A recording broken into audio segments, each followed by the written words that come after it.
Center right. You nailed it. Cincinnati, ESPN 1530. And welcome back to U.S. Bank Arena. We are just about ready to get this one underway. The Cyclones and the Idaho Steelheads. New University of Cincinnati football coach Butch Davis out there roaring up this crowd, getting them all wound up after he dropped the ceremonial face-off. And we will get this one underway in just a moment. The starting lineups here for tonight. First for the Idaho Steelheads, back in goal, it'll be Rajon Bocheman. In front of him, it'll be Cody Lample with Dustin Friesen. Up front, Mark Derlago, Marty Flickel, and Mark McCutcheon. For head coach Chuck Weber and the Cyclones, back in goal, it'll be Robert Smith. They got that wrong on the lineup card. It's Robert Meyer, Jason Josa, and Brett Motherwell. In front of them on defense, Max Lacroix, Mark Van Gilder, Jimmy Kilpatrick. The forwards here this evening.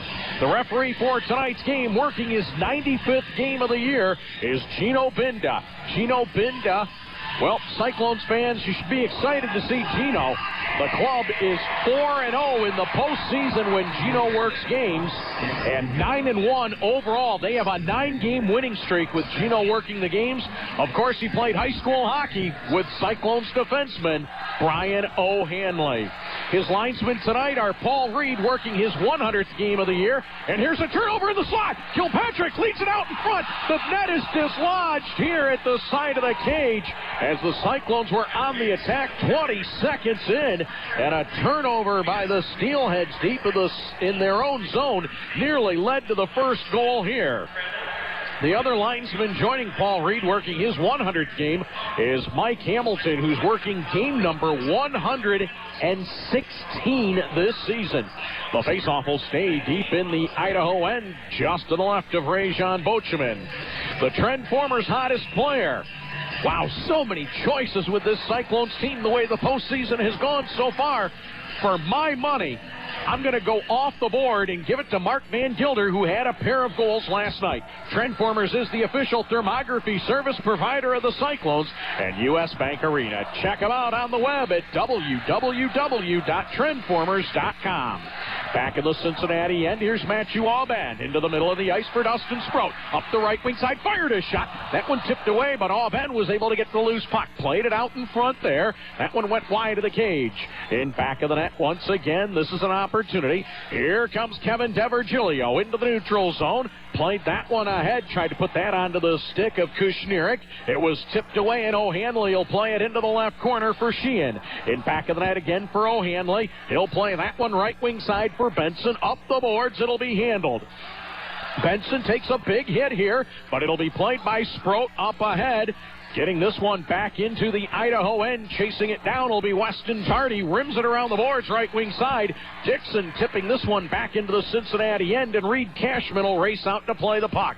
Cashman will stop in behind Meyer's net, drifts to his left, plays it up the boards, cleared but not out. It was held in by Lample, fired a shot that Meyer turned away, and the Cyclones with Roeder getting it ahead to Benson. Center ice area for Robinson, up the left wing side. Here's a snapshot by Cashman. That one's grabbed onto by Bocheman as the whistle blows here, and the Cyclones have their first shot on goal of the night. 18 minutes and 20 seconds remain in the opening period.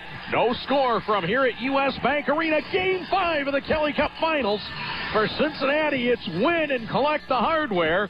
For Idaho, it's win and hope to have an opportunity to go back to Quest Arena and wait to see if Richard Bachman, their number one goaltender, will be returned in time for game number 6 on Tuesday night. So with the face-off, picked up and handled here by Derlago, skates it to the center ice line for the Steelheads, chips it into the right corner. Meyer in back of the net will rim it around the boards. It'll be held out at the right point. Forced down by Lample, and back of the net, McCutcheon left it there for Derlago. Gave it back to McCutcheon, tight angle shot, save made by Meyer. Puck bounces out into the slot area. Kilpatrick tried to clear it, couldn't. Friesen held it in, but the puck bounces over onto the left half wall. It'll be sent back to the point, fired ahead, knocked down. Cyclones with a 3-on-2 break. Up the left wing side. Here comes Max Lacroix. Fired a shot. That one turned aside by Bocheman. Handled here by Lample up the left wing side. Dixon plays it to the Cyclone blue line. Intercepted by Motherwell. Ahead for Kilpatrick. Left wing side. Shot there by Lacroix. And it just past the right side post. Nice job by Van Gilder to hold it on the half wall. Sent that one into the corner for Lacroix. Tried to center that up. Kushnirik got to it. Now Van Gilder up the left wing side. Dumps it into the corner as he takes a big hit back there from Alexi. Now the cheer goes up here at U.S. Bank Arena as the fans are totally into the start of this one. We've played 3 minutes. There is no score. Slowly starting out from behind his own net is Stephen Alexi of the Steelheads. Sends it left corner where it'll be paddled up ahead into the Cyclone end. Kushnirik tried to catch up to it, but Robert Meyer coming out of his net got there first. This will be played by Eggets off ahead right wing side for Auban. Across the line, Matthew Auban, whose father, Norman, played in this building as a member of the Cincinnati Tigers. Now a puck that's chipped down deep into the Cincinnati end. It'll be Roeder. Sending it out of harm's way to Cashman up the left wing side for Auban. He'll flip that one slowly into the left corner. Eggets will come off for a change. Sprode will steal it. Tried to send it back to the point. It's broken up. Played ahead by Swanson. Tried to get that onto the stick of Matt McKnight a little too far. Roeder goes heavily into the boards as Tusinia gives him a bump. But Roeder got it ahead for Sprode. Flips it down to the right corner. But Del Monte is going to be called for offside. 16 minutes and 10 seconds to go in the opening period. We'll grab our first break. We'll step away for 30 seconds. You're listening to Cincinnati Cyclones hockey right here on ESPN 1530. Boomerang Sports Bar, 4501 Vine Street, St. Bernard, is where Cyclones fans go to hang. Just a 12-minute drive from the U.S. Bank Arena. Exit Mitchell Avenue, turn right, left on Vine Street. Boomerang Sports Bar has the coldest bottled beer in town, the best in live rock and roll bands every Saturday night, the #1 Monday night football party, and a million TVs. Plenty of safe, free, off-street parking. Boomerang Sports Bar, 4501 Vine Street, St. Bernard. For more info, boomerangsmyspace.com. You nailed it. Cincinnati's ESPN 1530.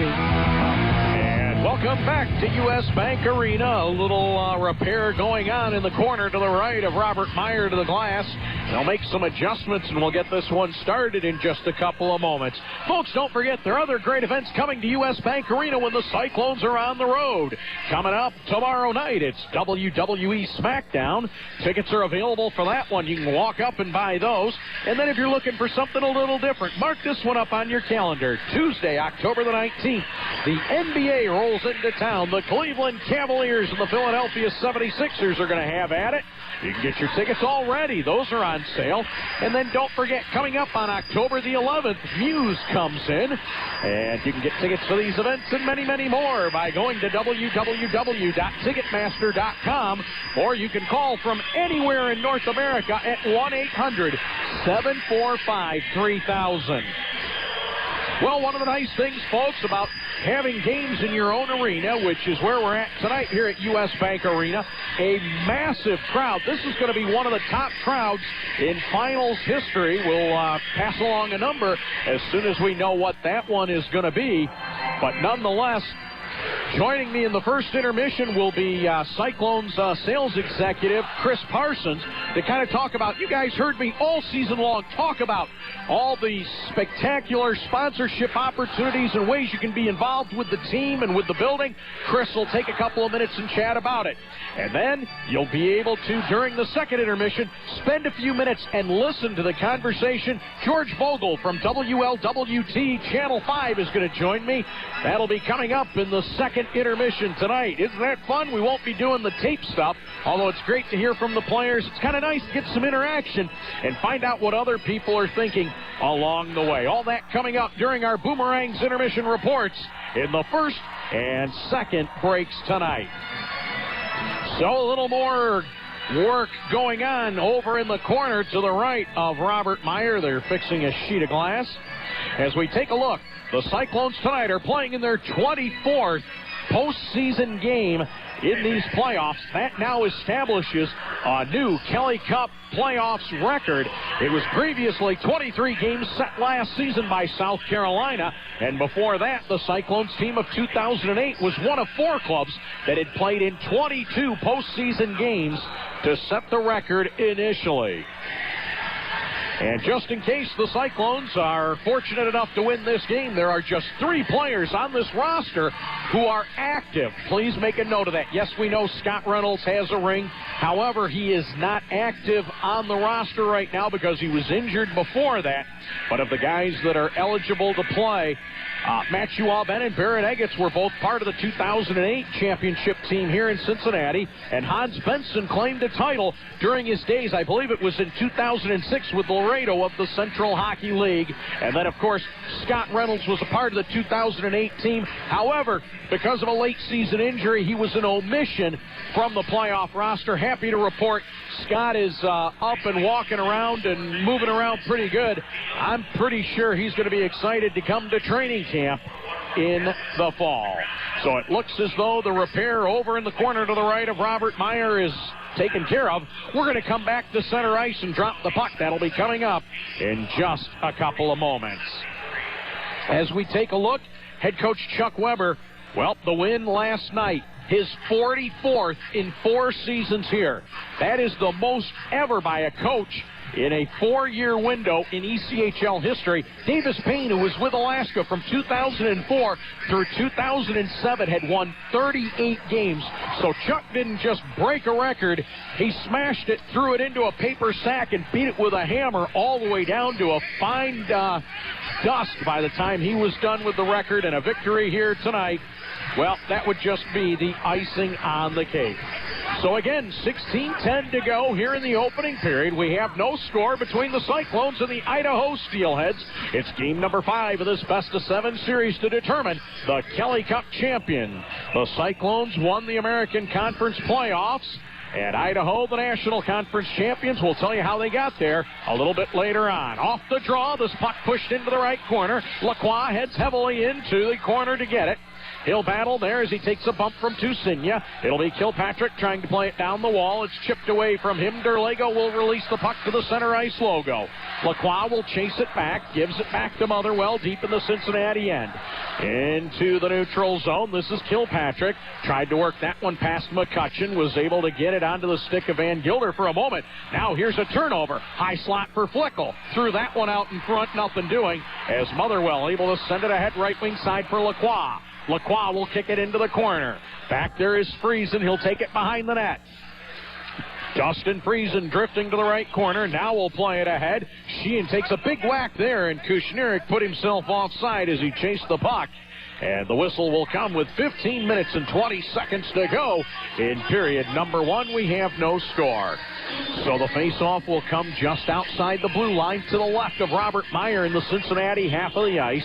Out there for Cincinnati, the second-year man from Mississauga, Ontario, Ryan Delmonte. He'll win the draw from DeVirgilio. It'll be controlled, however, by the Steelheads. Friesen sending it around the boards. Sheehan playing it in back of the net for O'Hanley. Big bump delivered on Evan Barlow, who skates it to the side of the net, flipped it out in front. Unable to convert that one was Kushnirik. Instead, Delmonte will intercept it. Gave that one ahead to Brian O'Hanley of the Cyclones. Dumps it around the boards. Robinson will roll it in back of the net. It'll be handled here by McKenzie. It'll be sent back left point. Shot snapped off. Tipped by traffic in front. Delmonte will pick it up in the left corner. Delmonte turns, tried to play it in back of the net for Robinson. It was poked away. Picked up here by DeVirgilio out of the left corner. In behind the net for Cody Lample. Up ahead right wing side for Barlow, who will chip it off the glass into the Cincinnati end. Back there now is Brian O'Hanley for the Cyclones. Tried to play it ahead, but put it off the stick of Matt McKnight. Ian McKenzie will chase it down in behind the Cincinnati net. Left wing side, he'll go for O'Hanley out into the center ice area. Brendan Milnemow, a defenseman, firing a shot from just inside the center line that was turned aside by Robert Meyer. And the Cyclones will start from out of their own end. Coming up the middle of the ice, slowly drifting now to his left. This is O'Hanley. Got that ahead for Auban, who will tip it into the left corner, and now will chase after it. He delivers a big bump on Alexi. A shot at the side of the cage. That one off the stick of Sproat. It'll be handled by Auban. Swept back right point. Roeder looks. Feeds it ahead for Sproat on the right wing side. Sproat deep into the right corner. Matthew Auban taking a bump from Stephen Alexi as that puck is now sent around the boards. Cashman holds it over in the left corner. He and Mildenau, a pair of defensemen coming together. It'll be left there for Auban. Back left point. Held in there by Sproat. Rimmed in behind the net. Alexi will pick it up. He'll skate it over into his right corner. Plays it into the middle of the ice for McCutcheon. Ahead right wing side. That one's going to be picked up and handled here. Bringing it in is Swanson. Right wing side is feed for McCutcheon. Nice defensive job there by Cashman to take the puck away. It'll be deposited into the center ice area. Here is the Cyclones will go for a blind change. Brett Blatchford up ahead into the Cincinnati end. Joseph picking it up on the right wing side. Swings it left side for Motherwell. Into the center of the ice for Lacroix. He'll bounce it into the left corner. Kilpatrick will get there first. Played it in back of the net for Lacroix. The left-handed shot left it there for Kilpatrick, who dropped a pass. Derlago intercepted, swung around the boards, back out left point, Cincinnati in possession. Motherwell fires a shot, that one right into the chest of the goaltender there, Rajan Bocheman. He drops to his knees and gets a whistle. 12:42 to go here in the opening period. We're at the media timeout. We'll step away for 30 seconds. You're listening to Cincinnati Cyclones hockey right here on ESPN 1530. Cyclones fans, enjoy Cadillac Ranch before and after every event in the downtown area. Cadillac Ranch is the premier all-American bar and grill, open for lunch, dinner, and late-night fun, offering the best country, rock, and party hits and the baddest mechanical bull in town. Catch all your favorite sports on their multiple plasma TVs and enjoy dining on their large outdoor patio. Located on Fountain Square, where it's Cyclones games this year. Watch during intermission for the most unusual Zamboni in the ECHL, sponsored by Cadillac Ranch. Cadillac Ranch, before and after all Clones games. Feeding your brain a tasty sports buffet. Cincinnati's ESPN 1530. 12:42 to go in the first. No score. Just a special welcome aboard from Portland, Oregon. I know Lynn Wagner's checking out the action tonight. Lynn and her husband Jack, longtime season ticket holders who had to relocate to Portland, and wish you guys were here. We'll just leave it at that. The face-off now coming to the right of Rajan Bocheman as Van Gilder will step in to take the face-off across from rookie Kevin DeVirgilio. Out there alongside Van Gilder, it'll be Lacroix and Jimmy Kilpatrick. The puck goes down, Cincinnati possessing it. Left point, Sheehan plays it down the half wall. Kilpatrick snapped a shot. That one deflected by traffic in front. O'Hanley comes down the right wing side, holds it at the face-off dot, forced it into the corner for Van Gilder. Van Gilder, the right-handed shot, tried to work his way up the board, pushed off the puck, and that one will be played here by Friesen back deep in the Cincinnati end. And icing is going to be the call here as Paul Reed blows the whistle. 12 minutes and 21 seconds to go here in period number one. There is no score. Well, one of the keys to victory here tonight for the Cyclones, it was mentioned by head coach Chuck Weber. The trick is to get out of the first period. Cincinnati has had problems with it throughout the playoffs. They have been outscored by 13 in the opening period, 29-16, and Idaho has capitalized very nicely, outscoring their opponents by 12 at 19-7. The face-off back deep in the Idaho end. It'll be picked up now by Barlow, chipped off the glass, as you could hear, into the center ice area. Left wing side for McKnight. He'll paddle it in behind Robert Meyer's net. He'll leave that one, Meyer will, for Reed Cashman, who will now work it to his backhand side, up the right wing side. Benson will toss it into the right corner. That's going to be Del Monte coming together with Alexi after that loose puck. Robinson tried to pull it out of the fray. Couldn't do it initially. Now does. Right point, Roeder. Left point, Cashman. Cashman will try to snap one off the end boards. Benson picked it up even with the goal line. Now Benson on a second effort tried to play it over to the left corner. It was stolen away. Now trying to fire a shot from the left point was Cashman. His stick just destroyed, and that allows Idaho to get the puck into the center ice area. A big scrum right between the two benches. The whistle blows. 11.5 minutes to go here in period number one. There is no score. And to take it a little bit further on top of everything, the team scoring the first goal, well, It's usually been a pretty good omen along the way as we take a look. During the regular season, the Cyclones led the league in first goals with 46 of them. They were 35-10-1 when they were able to light the lamp first. They're 9-0 in the postseason. Across the way, Idaho, the league's best record when scoring first, 37-2-4. They are 6-1 in these Kelly Cup playoffs. The one loss last night to the Cyclones. Now up the right wing side, here's McKenzie. He'll play it ahead for for Motherwell. Out in front, a shot to score! Dustin Sproat will tip it home. After the feed came from the right wing side from Motherwell, he rolled it out in front, and Dustin Sproat is now tied for the ECHL lead in goal scoring with 11. The marker coming 8 minutes and 44 seconds into the opening frame. 1-0 the good guys. So that one working out nicely as Motherwell was able to take the feed over along the right wall, scooted up the boards, got to the top of the circle, was able to accelerate towards the right post. On the backhand, was able to slide it across the goal mouth. Sproat coming up the left wing side toward the backside post. Had it on the forehand to tip it in behind Bocheman. And it's a 1-0 lead for Cincinnati. Sproat his 11th from Motherwell. Cyclones goal by number 26, Dustin Sproat. From number 6, Brett Motherwell. And number 9, Ian McKenzie. So there you have it. Ian McKenzie will get the other assist as the puck is now dumped deep into the Cincinnati end. Handled in back of the net. So there may be your omen. The Cyclones 9-0 in the postseason when scoring the first goal of a hockey game. Played now back deep into the Cincinnati end. Meyer quickly ahead left wing side for Sproat. Sent it to the blue line here in the Idaho end. Kilpatrick intercepting a pass in the center ice area and dumping it down into the right corner. Cyclones will change up here. 10.5 minutes to go in the first. 1-0. Cyclones on top.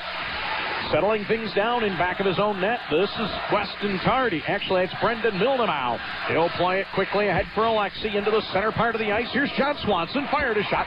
Save made by Meyer. Picked up by Cashman, and rather than clearing it into a dangerous area, the third-year man from Red Wing, Minnesota, skated it over onto the right wing side and then got it out of harm's way. A shot out in front and nearly tipped in by Mark Van Gilder. Kilpatrick back to the left point. Right point, here's Kevin Roeder. Played it back door. Van Gilder fired a shot, just missed the right side post. Tracking this one down in the corner is Lacroix. Good shift going on right now for Kilpatrick, Van Gilder, and Lacroix. Down in the left corner, Cashman will play it ahead. Kilpatrick takes a big hit back there as the puck is just cleared by Tusinia all the way back down into the Cincinnati, or into the center ice area. Cyclones changing quickly. A pass played up the middle of the ice is tipped away. And now deep into the Cyclone end. Motherwell able to play it in back of the net. It'll be handled here and played up ahead by Cincinnati all the way down the length of the ice as Dustin Friesen in percent. And icing coming up as the call. 9 minutes and 16 seconds to go here in period number 1. And Dustin Sproat, who's had the game-winning goal in each of the last 2 Cincinnati victories. My, oh my, how about that one? So the face-off is going to come to the left of Robert Meyer when we get ready to get things started in just a couple of minutes. So the puck goes down. Del Monte will pull it into the left corner. Picking it up now is Brock Sheehan. He'll send it right wing side for Benson. It was behind Hans, but he's able to play it up to the blue line in the Idaho end. The Steelheads now emerging, sending that one ahead for Mark McCutcheon. He'll tip it into the left corner. Handled there by Dixon. Given up here to Derlego, who fired a shot. That one went wide of the mark and comes all the way back into the Steelheads end. Here is Stephen Alexi. Gives it up to Cody Lample. Off ahead left wing side for the Steelheads. It'll be dumped down deep into the right corner. McCutcheon gets there first. Tried to send it into the slot out in front. That one tipped away by Del Monte, who delivered a little punishment there on Friesen, and then sent it ahead right wing side. It'll be picked up on the half wall by Brett Robinson. Back to the point. Sheehan sends it left wing side. Faking the shot is Motherwell. Now on second effort, sent it ahead. That one off the leg of Weston Tardy. Played here by Del Monte, left corner. Got help from Robinson. Plays this one in behind the net. Picked up now. Cyclones on the attack. That's Matthew Auben. He and Kushnirik come together. Auben holds it, sweeps it deep into the corner again. Robinson looking to flip it out in front. Alexi will intercept it and clears it into the center ice area where a leaping Barrett Eggets is able to pick it up. As the Cyclones were in the middle of a line change here with just inside 8 minutes to go in the first. 1-0, Cincinnati on top. Deep in the right corner, this is going to be Kevin DeVirgilio. He'll slowly roll it left wing side into the center ice area. Intercepted here by Ian McKenzie. Played ahead left wing side into the corner as Eggets was able to tip it. It'll be spun around the boards. Picked up here by Matt McKnight. He couldn't get it past the Cyclone defender, Eggets. Eggets tried to feed it into the slot area for McKenzie, but he was locked up on the half wall. And Evan Barlow able to play it back into the Cincinnati end. McKnight will try to fire a shot. That one tipped away initially. And then O'Hanley will send it down the length of the ice, and an icing call coming here. 7 minutes and 13 seconds to go in the first. 1-0 Cyclones. You're listening to Cincinnati Cyclones hockey right here on ESPN 1530.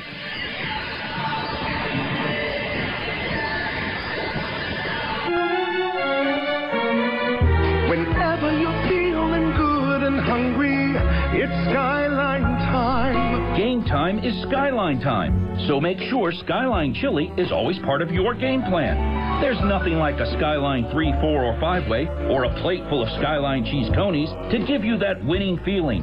Game time is a great time to enjoy all your Skyline favorites. Together, at last it's Skyline time. Enough sports to choke a horse, and that's a lot. Cincinnati's ESPN 1530. So Dustin Friesen will play it to the center ice line for John Scott Dixon.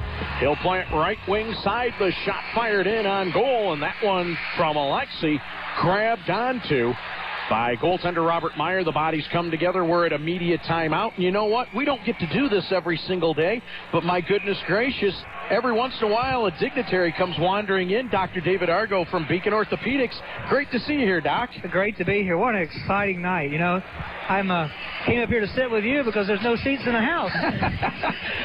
Is that a statement as to what everybody thinks? Is it something with my deodorant, or just did the press box kind of work out that way? It worked out that way. There's no seats where I usually sit, and man, this is a fabulous night for Cyclones. An incredible crowd. You know what? And one of the things, Doc, I've wanted to ask somebody who's a sponsor of the team and somebody that's really active with everything that the team does.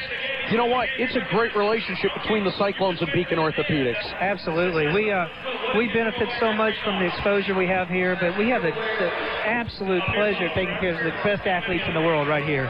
And the crowd and the fans are wonderful. I see members from the fans here just about every week in the office. It's a great sponsorship. And the best part about it, the guys, they're pretty easy to work with, and they get hurt an awful lot. They're hockey players. That's how it works. But they're polite, you know, and they're grateful. They're, thank you, sir. Let me get back out there, eager to get better. Just a phenomenal group of guys. You want to take a hand at trying to call a little play-by-play? No, I'm not good at that. I'll sit and listen with you. That sounds good. Dr. David Argo from Beacon Orthopedics, as the Cyclones will play this one into the neutral zone. Back on the puck now, this is Dustin Friesen. Stolen away and played into the slot. Kilpatrick had it for a moment, but it was punched away by Marty Flickel, the 16th-year veteran. As the puck now rolls back into the Idaho end, the Steelheads send it into the neutral zone. And as Lacroix took it across the blue line, offside is the call. You know, Doc, you have a chance to see athletes in all sorts of walks along the way. This is maybe the most physical game of all. Football's one heck of a tough sport, but this one right up there. This is nonstop physical. You know, football, you run a play, you go back and get in the huddle, you run another play. Here, it's just boom, boom, boom, boom, and there's no rest. You get a 30-second break, you're back on the ice. Phenomenal athletes, strong, active. The endurance is incredible, and the heart of these guys, you can't say enough about the heart of these guys. So the face-off now to the left of Rajon Bocheman, back in the Idaho half of the ice outside the blue line. Brendan Mildemow has it. Right wing side, his pass goes. This one's going to be played ahead by DeVirgilio. Tipped away from him. That's going to be picked up by Robinson. Up the left wing side. Fired a shot that was steered aside by Bocheman. Sending it up the left wing side is Alexi. Got that one onto the stick of the rookie Evan Barlow, who had 4 points at the All-Star game. Barlow heading over to the right half wall. Chips that one ahead out into the center ice area. Intercepting it and playing it ahead. That was Sheehan. He'll get that onto the stick of Delmonte. Forced up the right wing side. Working to the side of the cages. Robinson tried to throw it out in front. Unable to get to it was Delmonte. Barlow cleared but not out. That one held in initially by O'Hanley, who forces it down deep into the corner. And that'll allow Mildemow for the Steelheads to pick it up. Ahead, his pass will go for Swanson. Tried to put it onto the stick of Tusinia at the Cyclones blue line. Broken up there by Brian O'Hanley. He'll give it back to Brock Sheehan. Up ahead, Sproat will play it into the Steelheads end. It's broken up by Mildemow. He'll now send it over right side for Stephen Alexi. Up ahead for John Swanson. That one tipped away. Eggets will intercept it and rims it down in behind Bocheman. 5 minutes and 5 seconds to go in the opening frame. 1-0 Cincinnati on top. The puck now handled here by Swanson. He'll send this one through the center ice area. Coming up ahead is Weston Tardy, the fourth-year man. Shoved off the puck there by Sproat. That allowed the Cyclones to send this one back deep into the Idaho end. Brett Blatchford over on the right wing side for Tusinia. Broken up there nicely by Motherwell. He'll put that one onto the stick of Mark Van Gilder. But as Van Gilder played it ahead, he had his own stick knocked out of his hands, and the Steelheads will play it back deep into the Cyclone end. Ian McKenzie trying to get it out of harm's way. Sends it over left corner for Motherwell. He and Derlago come together. Derlago back right point. Left point for Friesen, who moves to the top of the circle. Fired a shot. It went just wide of the post. Now the centering pass is fed out in front. Intercepted by Lacroix. Right wing side for Van Gilder, who will throw it down into the right corner. Plays like that make your heart race, Doc. Wow. Digging out of the right corner now. Lacroix trying to pull that out of the pile. Couldn't. Handled here by Barlow. He'll release the puck back to the Cyclone blue line.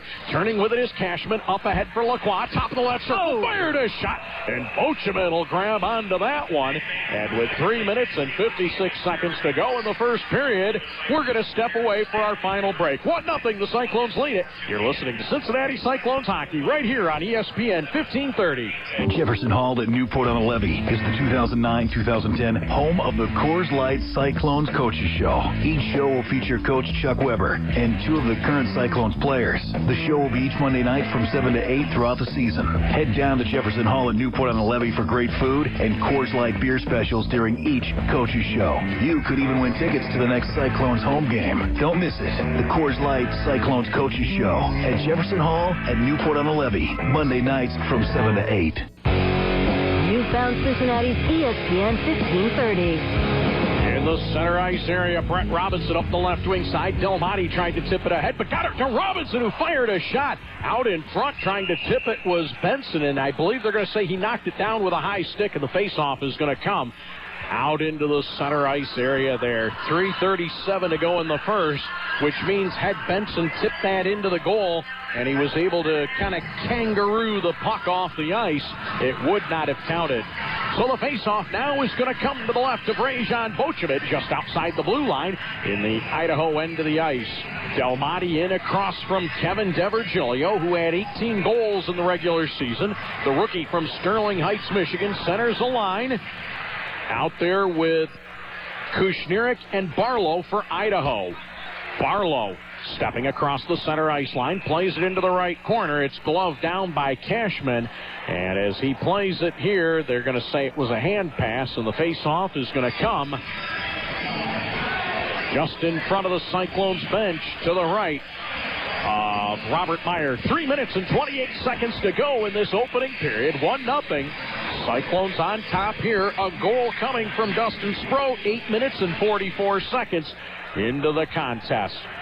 Brendan Mildemow from his own blue line skates it up to the center line, tried to dump it in, but it was tipped. Brett Robinson playing it deep into the Cyclone end. Cashman will stop in back of his net, sends it right corner here for Kevin Roeder. Off the skates of Robinson, it winds up being picked up and offside as DeVirgilio will play this one ahead. And actually, it may not just be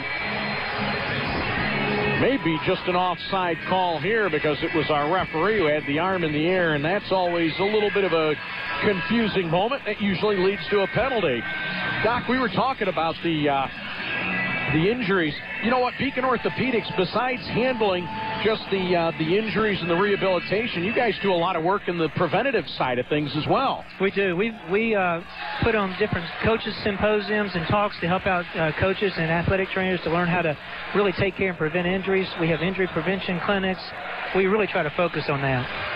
So play resuming down in the Idaho end. Swanson will pull it out of the left corner. We'll send this one ahead. Nice job there as Sheehan will intercept it for the Cyclones, forces it down into the left corner. Sheehan had the defender behind him and realized he had two choices. Either chase him, which is a really bad decision, or play the puck before it got through. And Sheehan made the right choice there. Here's a shot. That one from Dustin Sproat in the slot area. Knocked away by Bochevitz.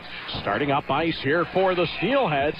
And as the puck is set over on the right side, offside is going to be the call here as Tusinia is knocked down. And the one scouting report item that the Cyclones got from Matt Thomas and Stockton and a few other coaches, well, they're Steelheads. They like to flop on the ice just like they do when they're being fished out of the lakes up in Idaho.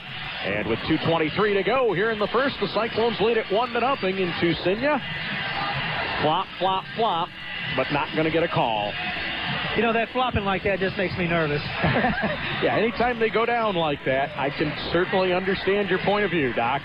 So the Cyclones here will possess the puck back in their own zone. Josa has it, tried to go cross ice. Nice defensive play by McCutcheon, but able to recover is Josa and send it back to Friesen at his own blue line. Right wing side for Lample. He'll fire this one. It'll bounce off the boards, and they're going to call offside here as the puck bounced in behind Robert Meyer's net.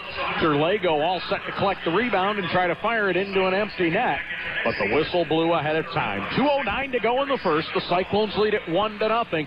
Don't forget, folks, coming up in our first intermission break, well, as usual, it'll be the Fox Sports Ohio out-of-town scoreboard. We'll also get you caught up with everything in tonight's game on the Ohio Lottery's scoring summary of the game. And then we'll also spend a couple of minutes with Chris Parsons, one of the Cyclones corporate sales gentlemen. Right wing side, Joseph fired a shot. He had one of the goals last night. The puck spins around the boards. Motherwell sending it in back of the net for Van Gilder. Leaves it in the right corner here for Lacroix. Back right point. Joseph fired a shot. Tipped in front, and the Steelheads will clear this one into the center ice area. Nice defensive play back there by Josa as a quick play was headed back into the Cincinnati end. And as the Cyclones go back on the attack with Lacroix, offside is going to be the call. 1 minute and 42 seconds remain in period number one. And the Cyclones, who tied an ECHL record last night for fewest shot in a Kelly Cup's finals playoff game with just 15, well, turnabout's fair play. They held Idaho to 18 shots in game two. They have held them so far in period number one to just 3 shots. So the puck will come down to the center ice logo. Cashman played it up the middle of the ice. DeVirgilio knocks it away. It'll be played back by DeVirgilio into the Cincinnati end, and the Cyclones try to clear it. Dixon able to hold it in, plays it off the end boards, off on the back of the Cyclones net. Robert Meyer will hold on to that one. And now the face-off is going to be placed outside the blue line to the right of Robert Meyer. 1:28 to go here in period number one. So out there right now, Del Monte. He's got McKenzie over on the right. On the left wing side, that's Brett Robinson. The puck will go down. Kevin Roeder will possess it. He'll send it for Cashman into the middle of the ice for Del Monte. Tried to lead ahead left wing side for Robinson, who goes heavily into the corner. Stephen Alexi, who began the season in Toledo but was traded to Idaho early on, tried to clear the zone. Now a second chance here for Alexi. Will play it into the middle of the ice. Here's Evan Barlow in the neutral zone. Sends it right wing side. An opportunity here for Dixon. Fired a shot. Grabbed onto by Robert Meyer as Dixon came up the left wing side. Tried to sneak it inside the right side post. And that one grabbed onto by Robert Meyer. Doesn't it amaze you, Doc? You deal with bodies day in and day out. The flexibility these goaltenders have as Robert Meyer just looks like a human rubber band back there. there. He's back there doing the splits, doing a figure eight, and a turn, and a twist all at the same time. It's amazing how flexible he is. And the eye-hand coordination is incredible. I think he could catch a fly with chopsticks if he wanted to. I heard he wasn't very good with chopsticks, but that was just my understanding. The face-off's coming to the right of Robert Meyer. Here, Friesen to the right point for Lample. Sproat bothering him, so instead of it resulting in a shot on goal, it winds up just harmlessly being played down the right boards, and Sproat able to put it into the neutral zone. Now back into the Steelheads end. 45 seconds to go in the period. Friesen, right wing side for Swanson. Snaps off a shot. It was going wide of the cage, but Robert Meyer, not taking any chances, pushed it over into the corner. In back of the net, the puck will bounce. Robert Meyer will cover up the puck from inside the net. A unique perspective for doing it, but nonetheless, equally effective. 32 and 2/10 seconds remain in period number 1. The Cyclones lead it by a score of 1-0.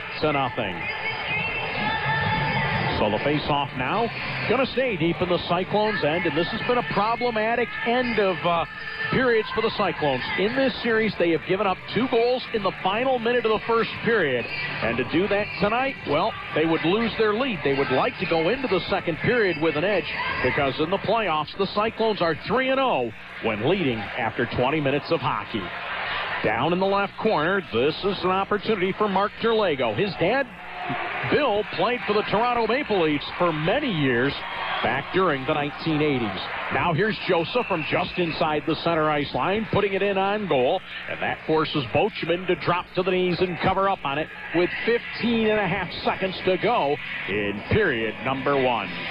The face-off is going to stay deep in the Idaho end. This one will be to the right of Bochum, and Cyclones fans who are listening, who follow the team religiously, know that Rajon Bochum played the 2007-2008 season with the Dayton Bombers. So the face-off will stay to the right of Bochum once again. Out there now is Van Gilder across from Dixon. Cyclones possess it. Held at the left point by Cashman. Given ahead for Kilpatrick. Fired a shot. Knocked down in the slot area there by Friesen. They'll dig for it in the left corner. The Cyclones will. Van Gilder had it for a moment in transition from center ice. Friesen fired a shot. Meyer played it off the end boards and sent it around into the corner. The period will come to an end, and listen to this crowd, Doc. They are totally into the Cyclones here tonight. They're up 1-0 after a period of play. It's a phenomenal crowd. But I got to run down and see them in the training room. Doc's got to go to work. Spending time with you. We'll let him go to work right now. It was good to see Dr. David Argo from Beacon Orthopedics. We're going to step away for just a couple of minutes. When we return, it'll be the Boomerangs Intermission Report. 1-0, Cincinnati on top. You're listening to Cincinnati Cyclones hockey right here on ESPN 1530. It's not a game when it comes to your eyes. And when it comes to seeing all of the action on the ice, the Cyclones call on Dr. James Sanitato, the medical eye care professional. For LASIK, refractive surgery, cataract surgery, even general eye care, Dr. Sanitato is the Cyclones' choice for eye care excellence. See for yourself. Visit Sanitato Eye for more information on services and directions to the Clifton, Kenwood, and Crestview Hills locations. That's SANITATOEYE.com. Welcome back to Dr. Pepper Radio. You're taking it slow with me, Dr. Late Night, coming at you with a slow hit that reminds us all to drink Dr. Pepper slow, because slower is better. Sipping an ice-cold Dr. Pepper slow makes those 23 flavors taste even better. Drink that Dr. Pepper slow, because slower is better. Trust me, I'm a doctor. I'm a doctor. I'm a doctor. I'm a doctor. I'm a doctor. This is Cincinnati's ESPN 1530. So play resuming here in the second period. This one is going to be played by Max Lacroix down into the corner. Picked up by Van Gilder. He'll give it in back of the net for Lacroix. Spins away from a check. Kilpatrick tries to help out, but Flick will get it ahead for Derlego into the center ice area for Mark McCutcheon, drifting to his right. He'll take it across the blue line, takes it towards the corner, broken up back there by Motherwell, spun in back of the net for Van Gilder. He'll send it right wing side for Lacroix in the neutral zone. It's poked away from him, stolen in. This is Kevin DeVirgilio. He'll leave it over on the right wing side for Barlow. Barlow snaps a shot in. Save made as Dixon tipped it. Mears turned it aside. Now Barlow plays it back center point. Alexi fired a shot. That one knocked down by traffic in front, and the Cyclones now will quickly play that one ahead as Kilpatrick will dump this one in the corner over to the right of Rajon Bocheman. Good scoring opportunity a moment ago for Idaho that was thwarted. Now Dixon plays it into the Cincinnati end. It winds up hanging up in the equipment of Brian O'Hanley. Auban will get to the loose puck and send it back into the Steelheads end. Quickly ahead, it'll be tipped by Barlow down in the corner. No, it won't. And icing is going to be the call here. So the faceoff will come all the way back to the right, I believe, of Rajon Bocheman here with 18:29 to go in period number 2. And as we take a look here in the second period, Auban now and DeVirgilio, as DeVirgilio takes a couple of swipes at him on his way down for this faceoff. We see that as we look inside the numbers, the Cyclones, they were 24-3-1 in the regular season, leading after one. They're 3-0 in the playoffs. Idaho was 8-8-2 when trailing after one. They're 1-1 here in the Kelly Cup playoffs. The second period, much better for Cincinnati. They have outscored the opponents in the playoffs by 11, 26-15. Idaho, they're 6 goals better at 18-12. And as mentioned before, the Cyclones 9-0, and they score first in a hockey game in the playoffs. Idaho just 1-4-2 when they allow the lamp to be lit first. Now Sproat working out of the right corner, threw it out in front. Trying to get to that one, unable to do it was Auban, who takes a big bump by Alexi over in the corner. Sproat will try to work that one free.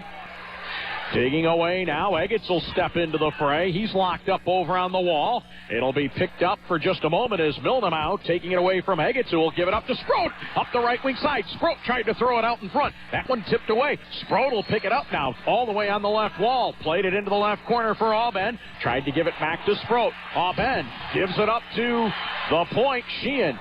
Cross ice, he'll go. Motherwell tried to send that one backdoor for Auban. It went wide of the mark. Barlow will pick it up, and a quick pass up the left wing side. Here comes John Scott Dixon. He'll wind up trying to play that one ahead. It'll be swept away initially, and as they go cross ice, Swanson was set up on the doorstep, tipped away there by Motherwell, and now Sheehan up the left wing side, fires a shot, went 5-hole, it squirted through on Bocheman, but there to clean up the mess was Tardy. He'll send it left wing side. Del Monte able to hold it in, but put it right onto the stick of one of the Steelheads. That was McKnight. McKnight through the center ice logo, fires a shot. It was tipped initially, and now it's turned aside by Meyer. It'll go over into the right corner. Del Monte will play it in back of the net for Reed Cashman. Off the left wing side, Brett Robinson will put it into the center ice area. Chased down by Benson, who will play it left wing side. Benson working his way to the bottom of the circle left side for Kushnirik. Kushnirik gets a big bump from Del Monte. The puck comes loose. Flickle has it now. Marty Flickle across the center ice logo. Steps up, fired a shot. Meyer put it into the right corner. Derlego collided there with Robinson. That allowed the puck to be picked up by Benson and sent to the blue line back in the Steelheads end. Idaho on the attack into the Cincinnati end. Derlego tried to take a feed from McCutcheon. It was tipped away and back out into the center ice area. 16:15 to go in the second. 1-0. Cyclones on top. Back in their own zone, the Cyclones with a cross ice pass trying to go to Robinson. Intercepted by McCutcheon. Dumped back into the Cyclone end. Derlego rips off an ugly-looking shot as that one blockered away by Meyer. Still held in by the Steelheads as that one is McCutcheon. He'll hold this one. Top of the left circle. Left it in the slot. Shot fired. That one goes wide of the mark, and Roeder will skate it in behind Robert Meyer's net. He'll chip it off the boards and out to the center ice logo. Stephen Alexi retreats back into his own zone. Moves to his right. Sent that one ahead for DeVirgilio, who fires it over into the right corner. Roeder quickly feeding that one ahead as that one was played by Lacroix, and then very, very quickly the Steelheads get to it. Tried to play ahead for Barlow. Knocked away by Josa, who sent that one back into the Idaho end again. Weston Tardy will play that one down the length of the ice. A little rambly, scrambly play. 15-16 to go in the second.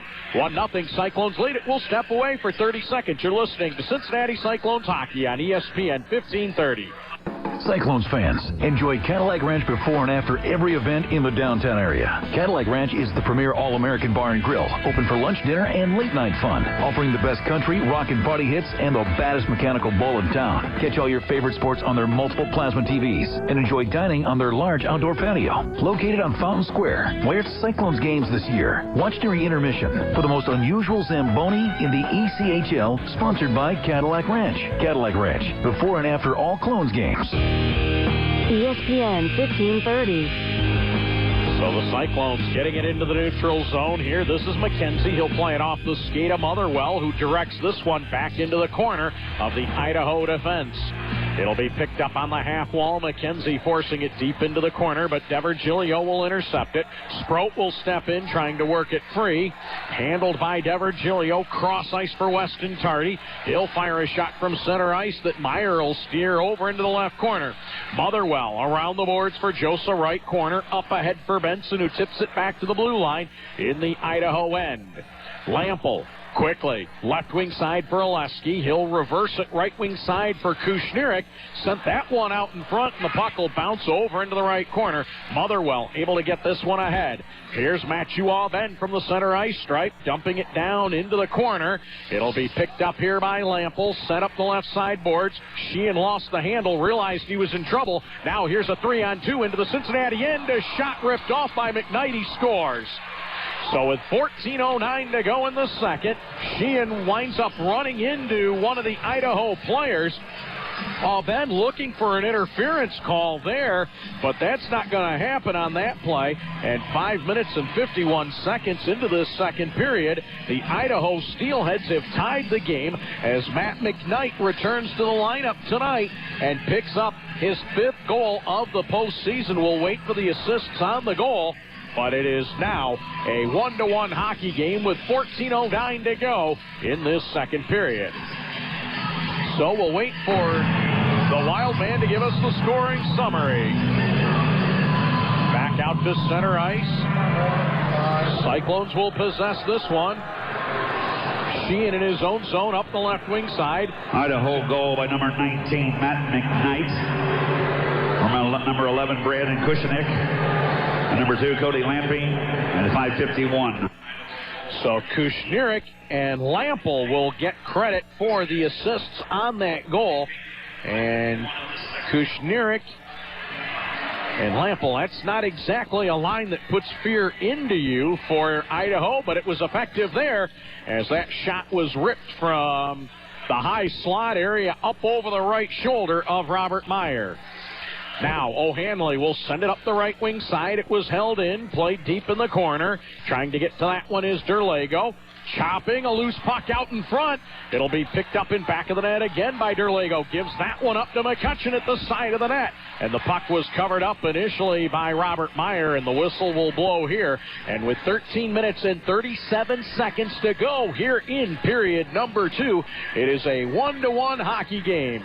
The faceoff will stay to the right of Robert Meyer. And we have actually reached a media timeout, and with a break in the action, 1-1 the score. We're going to step away for 30 seconds.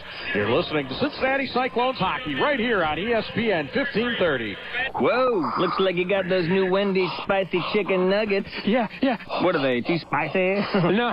Do you need a beverage? No. Well, what is it? They're only 99 cents. What?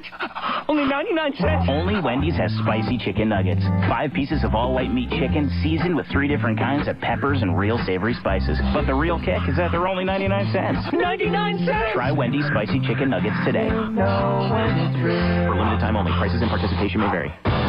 This is Cincinnati's ESPN 1530. Folks, how would you like to have an event to remember? You and up to 17 of your friends could rent a suite to any event at U.S. Bank Arena. A quick phone call to the sales department here at the arena can get you on your way. That number, it's 513-421-7825. Extension number 3, that's the number that could get you seats you never knew you could have. Watch an event in luxury without having to spend like a king. Best of all, you're going to get a private bathroom. What could be better? The U.S. Bank Arena sales department has all the details. Give them a yell on Monday at 513-421-7825. Extension number 3. Tell them I sent you. Off the draw. This is going to be Cashman. Lost the handle. Shot by John Scott Dixon.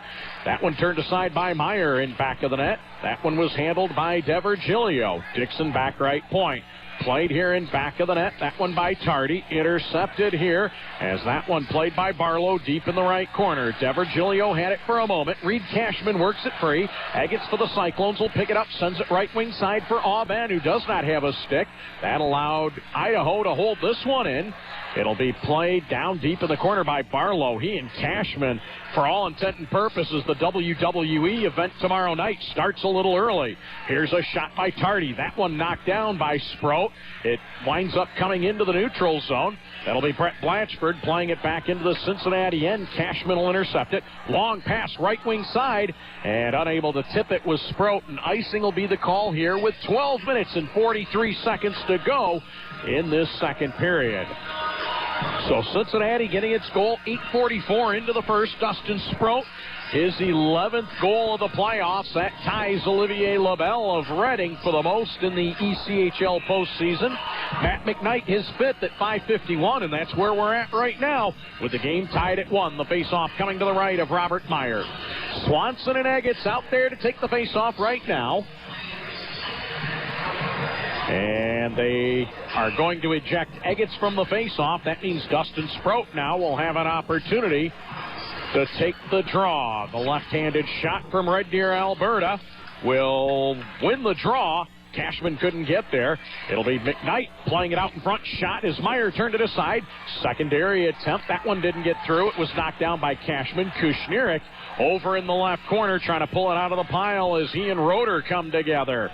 Roeder falls to the ice. Kushnirik tried to play that one out in front. Hans Benson clears it into the center ice area. Here's a steal by Eggets. 3-on-2 for the Cyclones up the left wing side. He tries to go backdoor for Sproat. It winds up on the half wall. Benson fired a shot. That one was knocked away by Bocheman, and now a streaking Del Monte will force it into the left corner. In back of the net, Friesen now. He'll play a little lob wedge back into the Cincinnati end as Motherwell will retreat on the puck. Motherwell into the center ice area. Up ahead, left wing side for McKenzie. Tried to sweep it on the backhand out in front. It winds up rolling below the goal line. Del Monte has it there. He'll leave it for Robinson over in the right corner. Del Monte will take it away from him. Tried to feed it out in front. Del Monte will pick it up at the bottom of the circle. Tried to flip it in front. Swanson took it away for Idaho and skates it into the center ice area. Flickel playing this one ahead, right wing side. Could have been offside. Josa unable to get to it, but McCutcheon does in the right corner. McKenzie introduces him to the end boards at U.S. Bank Arena. Derlego checked off the puck by Motherwell. Derlego taking it into the right corner. He'll leave it there. This now is McCutcheon. Back to Derlego. They continue to pound over on the right wing side.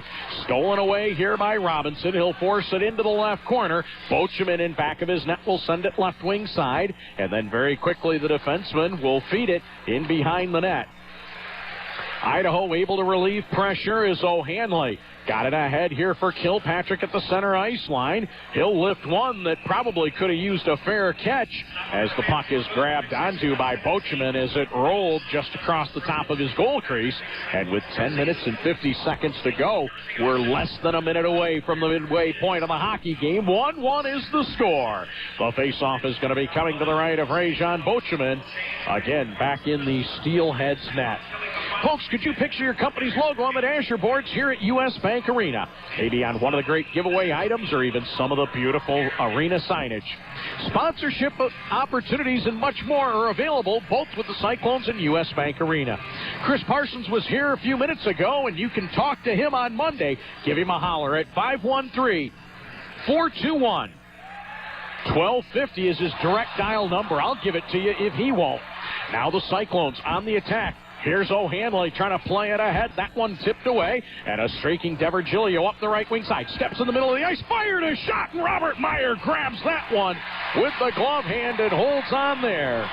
10 minutes and 33 seconds to go here in the second period.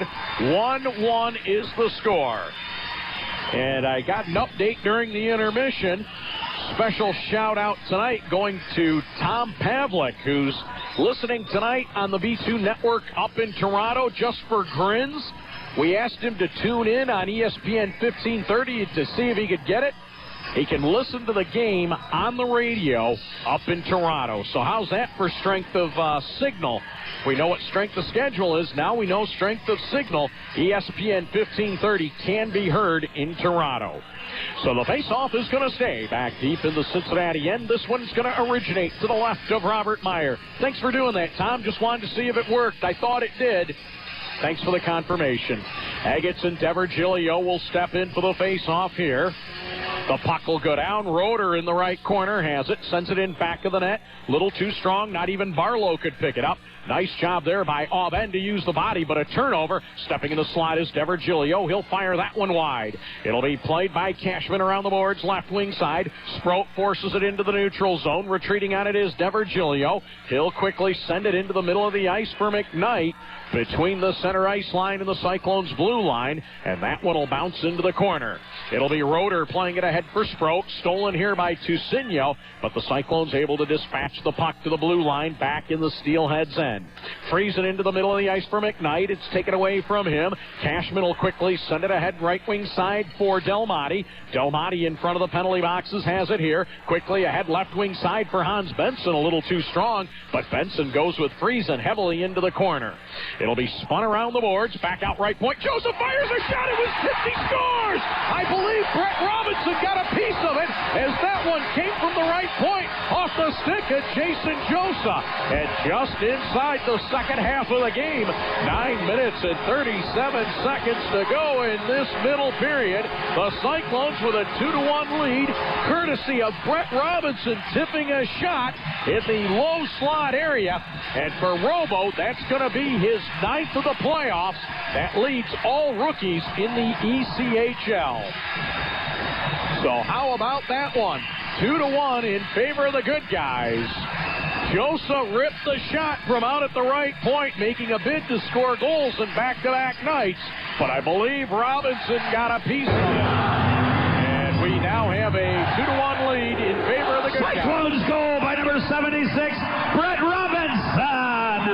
From number 2, Jason Josa, 10-23.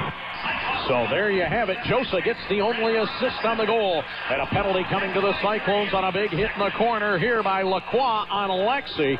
And with 9 minutes and 21 seconds to go here in period number 2, we're going to see the first power play of this evening coming up. So 10 minutes and 39 seconds elapsed, just 16 seconds after the goal. Max Lacroix will go off 2 minutes, and it's going to be a boarding call here. So as a result of that, for the first time tonight, the Cyclones penalty kill is sponsored by Beacon Orthopedics. Visit them on the web at www.beaconortho.com. Well, you had an opportunity to hear from Dr. David Argo of Beacon Orthopedics a few minutes ago.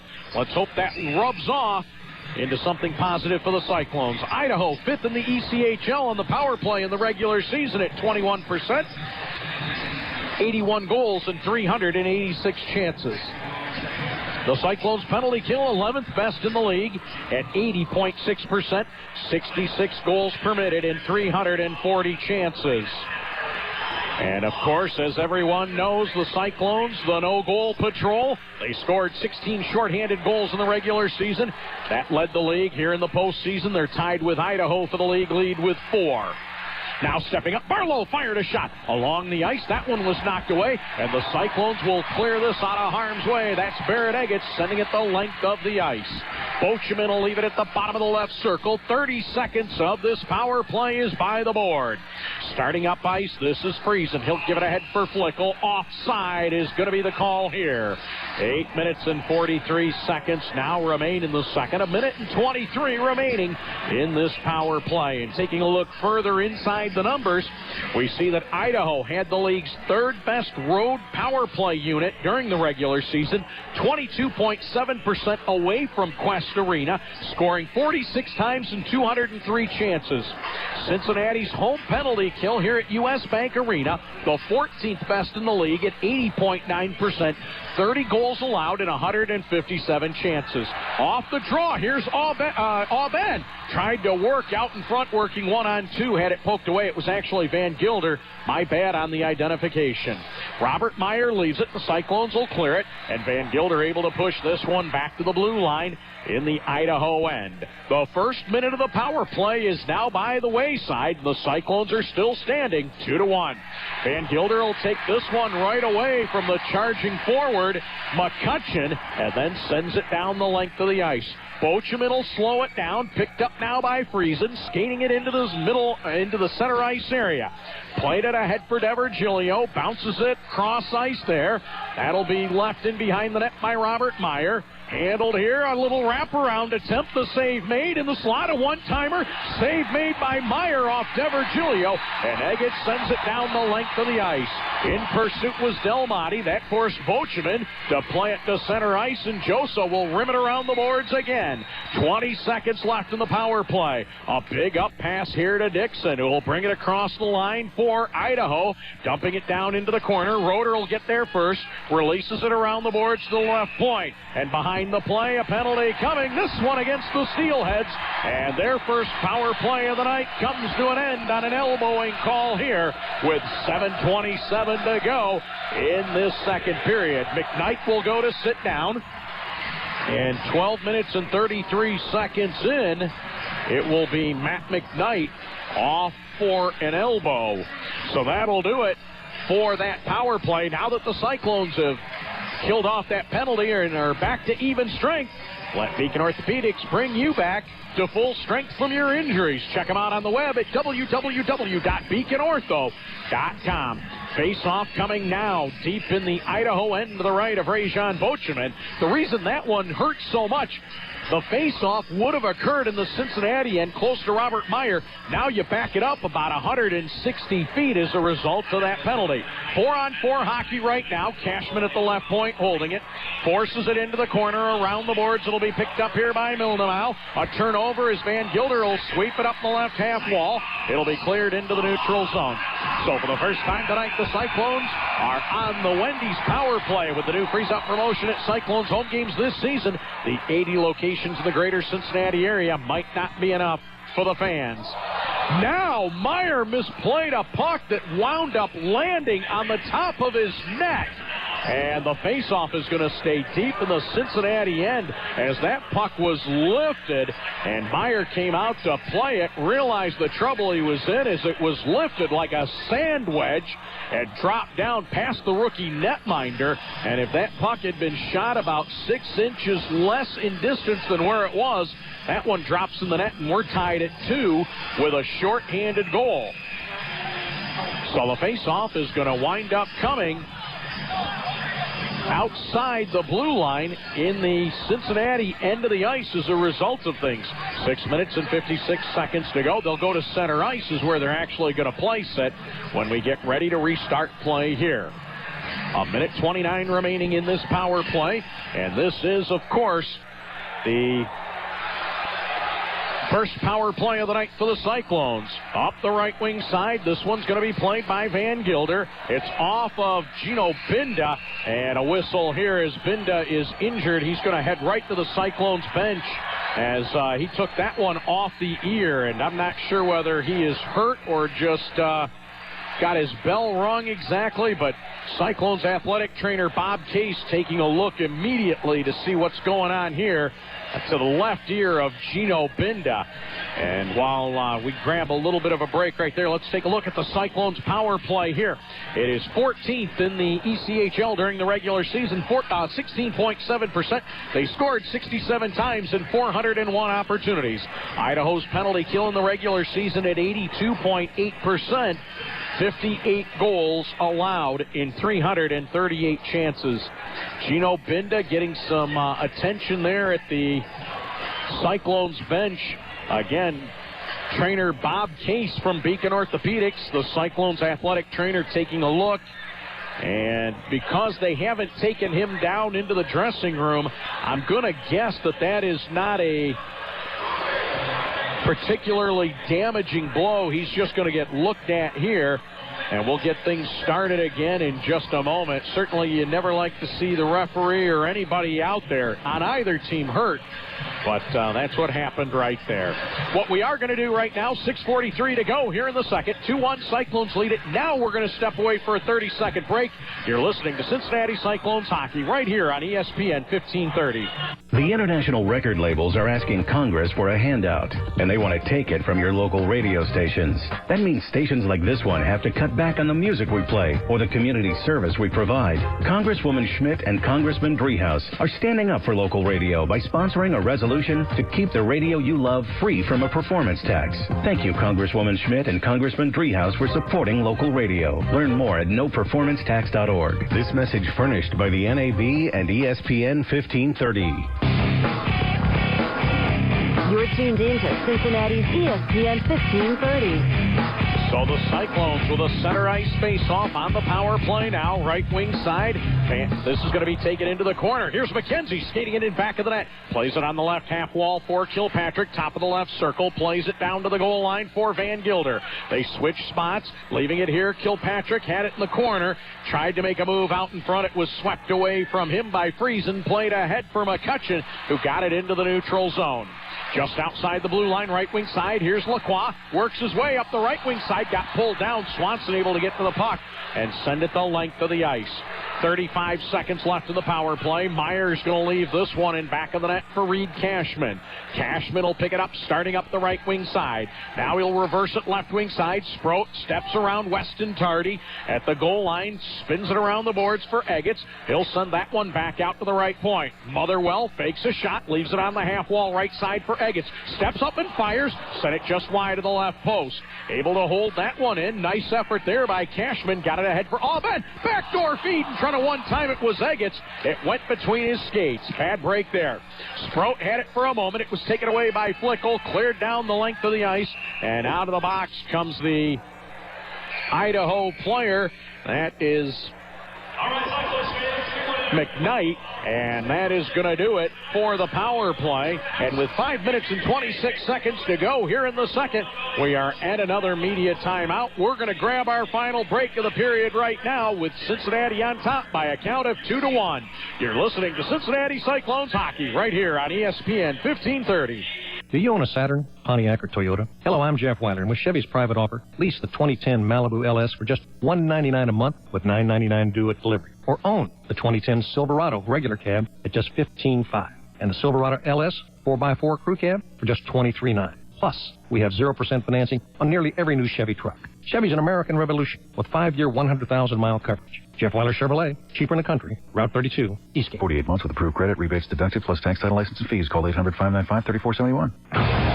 This is your home for sports. Cincinnati's ESPN 1530. 5 minutes and 26 seconds remain here in the second period. The Cyclones lead it by a count of 2-1. The face-off to the left of Robert Meyer. Hopping in a little bit early here, George Vogel from WLWT TV5. And, George, you guys will have plenty on the Cyclones coming up here tonight, won't you, if things go the right way? Oh, yeah. So far, they're going the right way. What do you know, though? Another close game between these two in the playoffs. Imagine that, another one-goal game. John Scott Dixon in back of the net has it here as Idaho attacks. Rolls it out in front, and Robert Meyer will dive on top of that. And, George, you've been here for the last couple of games. You've got to be impressed. It's hard to imagine that Robert Meyer's a rookie in goal. Yeah, he's stepped up very well, and he had that near disaster in the Reading series, but has bounced back very nicely, and he's been sensational again tonight. I mean, he's made a couple of plays that a lot of guys wouldn't make in this league or any other league for that matter. Absolutely. And you know what? Once we get to the finals, this is a great atmosphere all the way around. It's great to see, everybody make their way out here. The fans, the media, everybody. It's a good time for everybody. The city's star for a winner, and the Cyclones, for the second time in 3 years, may give them the ultimate winner when it comes to the ECHL. And I got to give it to the people for responding tonight. I mean, this place, I think it might be a bigger crowd than what you had a couple years ago. I think you could be right. We're going to wait for the official announcement, but I wouldn't be surprised. That crowd that night was 12,722, and I wouldn't be at all surprised if that number winds up being a little bit bigger than that, maybe 13-5 or so. We'll wait and see. And you know what? They're into it.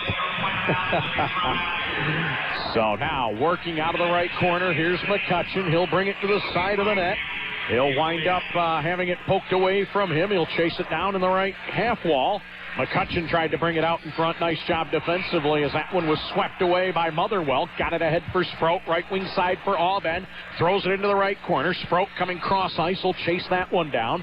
Had it for just a moment. Taken here as it winds up being sent back left point. Motherwell fired a shot into the slot. Sproat got a piece of it, but rather than deflecting it away and changing the direction on it, he actually just knocked it down.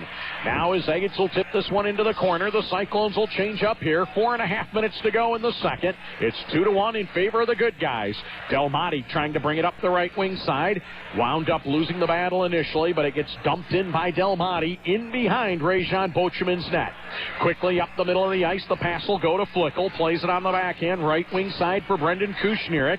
Swept away by Robinson. It went high in the air, and coming over to play it is going to be Kevin Roeder, who gets to the center ice line and dumps it in. Brett Blatchford chasing it down, plays it now in back of the net. Another opportunity as Flickel plays it right wing side. Out to the center ice line. That one will be handled by Cashman. Taken away from him. Here's John Swanson coming up the right wing side. Tried to go cross ice, but a good effort there by Kevin Roeder. And the Miami of Ohio product does a nice job there. Down in the left corner, McKnight played it ahead for Swanson. He and Cashman come together. It'll be John Scott Dixon trying to force it past Cashman. Can't do it. Cashman had the skate locked against the boards for the longest time. There's a 2-point takedown. Cashman hauled to the ice. Now McKnight trying to take it away. He'll play it back up the left half wall. Swanson back to the left point. Blatchford let it loose. A shot there. That one went through Meyer, but came out wide to the right side post. Roeder holding it over on the half wall, right wing side. Picked up now, and Del Monte will try to relieve pressure. Can't do it. The Cyclones trying to get bodies. It'll come back to Blatchford at the left point. Swings it right point. Weston Tardy throws it in the slot for Swanson.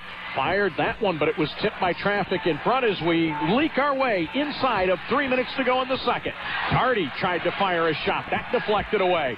In behind the net. Good shift here as DeVirgilio throws it out in front. The Cyclones just trying to get it out of harm's way right now. Benson tried to get it out. Couldn't. It was held in and dumped to the side of the net, where it's held onto by Robert Meyer. And the Cyclones are going to have to do a little better job right there if they expect to hold on to this lead going into the second intermission. So the faceoff will stay back deep in the Cincinnati end to the left of Robert Meyer. And George, certainly it's a lot of fun to cover this team along the way as well. I know that you guys are here a lot of nights gathering the highlights. I see your cameras down here in the mornings trying to get sound from practices. You guys are very active in following this team as well. Well, this team, like I said, it's successful, and the interest is certainly there, especially in the playoffs as it winds down. When you guys are in, the conference finals and then the Kelly Cup finals, it's huge. And as much as anything else, Chuck Weber's as easy to work with as anybody. Here's a 3-on-2 break. Lacroix up the left wing side, tried to fire a shot, tipped by Alexi. In back of the net, Kilpatrick will leave it for Lacroix. Lacroix working in back of the net, tried to sweep that bottom of the left circle for Van Gilder. Left it there for Lacroix. Lacroix over on the half wall, got that one ahead. Here's Kilpatrick down against the end board, steps to the goal line, tried to flip it out in front. It was tipped away and now winds up being handled by Derlago. Right wing side for McCutcheon into the Cyclone end. He and Sheehan will go heavily into the boards in the corner. Sheehan was able to work it free. Van Gilder held it for a moment, left it here behind the net for O'Hanley. Paddles it there for Sheehan, who had his pocket picked by DeVirgilio. It'll wind up being played around the boards over on the right wing side. Kilpatrick will bring this one into the center ice area. Tried to get that one ahead. It winds up being played into the center ice area. Everybody's circling around as they're waiting for somebody to touch it so that we can have a puck that was knocked down with a high stick call come with just 1:34 seconds to go here in the second period. And don't sell yourself short, John. You're very easy to work with as well. You help us all immensely. Immensely. It's the boss. He's the secret recipe here, and certainly we're very glad to have him on board. He's had an incredible run of success, and that's due to his hard work and what he has done with tracking down the best players. And sometimes, you know, as we tell the folks here, sometimes what looks like a real attractive or real sexy hockey player might not be the best fit for what we're looking for. And we may not be AKC registered, but we win a lot of dog shows. Now the puck off the side of the net, covered up by Bocheman. We'll get a whistle here. Will the players agree with that? No, not at all. Okay, that's what I thought. In their minds, they're all pedigreed. Yeah, exactly. But you know, you did hit on something there, and people don't realize is the work Chuck does in the summer to put this team together. What's happening here tonight is a result of what he and his assistants did during the summer last year. Absolutely, and they learned those lessons in that defeat to South Carolina, that 4-game sweep. And ironically, if you're in South Carolina and you're listening, take solace. This team, the blueprint was to model this club after last year's South Carolina team, because the coaching staff, head coach Chuck Weber and assistant Dean Stork, thought that that was the way to go. So South Carolina fans, take a little pride in your team from a year ago winning the championship. That's the model that teams want to be like now. Here's Eggets with a shot off the left half wall. Turned aside by Bocheman. Picked up now into the center ice area. This puck will come across the blue line. And now it was chopped out of the air. Thought there was going to be an offside call. That was not the case. Sproat taking it down in behind the net. Weston Tardy able to take it away. Drifts over to his left. He'll take a big hit from Ian McKenzie. Dumps it down into the Cyclone end. 40 seconds to go in the period. Cashman will spin in back of the net. Leaves it for Roeder. Roeder gets bumped off the puck. Swanson tried to kick it in front. He put it right onto the skate of Roeder, who was able to kick that one ahead to his stick, and he'll send it the length of the ice. But icing the call, 26.5 seconds to go here in the second period. We're in the danger time, if you will. Inside the final minute of periods, there have been goals 5 different times in this series. So an important 26.5 seconds of elimination time, if you will, for the Cyclones, with the faceoff coming to the left of Robert Meyer. Off the draw, down in the corner. This is going to be picked up. McCutcheon trying to work it onto the forehand, was shoved out of the way. Derlago in back of the net, bothered there by Roeder. Stepping over to pick up the puck is Cashman. He'll toss it in the corner. 10 seconds to go in the frame. Here's Robinson. He'll send it cross ice just to run clock. 6 seconds to go, back in their own zone.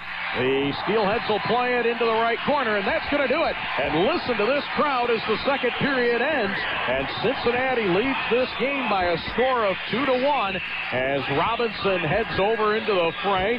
Gino Binda quickly sending everybody on their way and to their respective dressing rooms as this period comes to an end.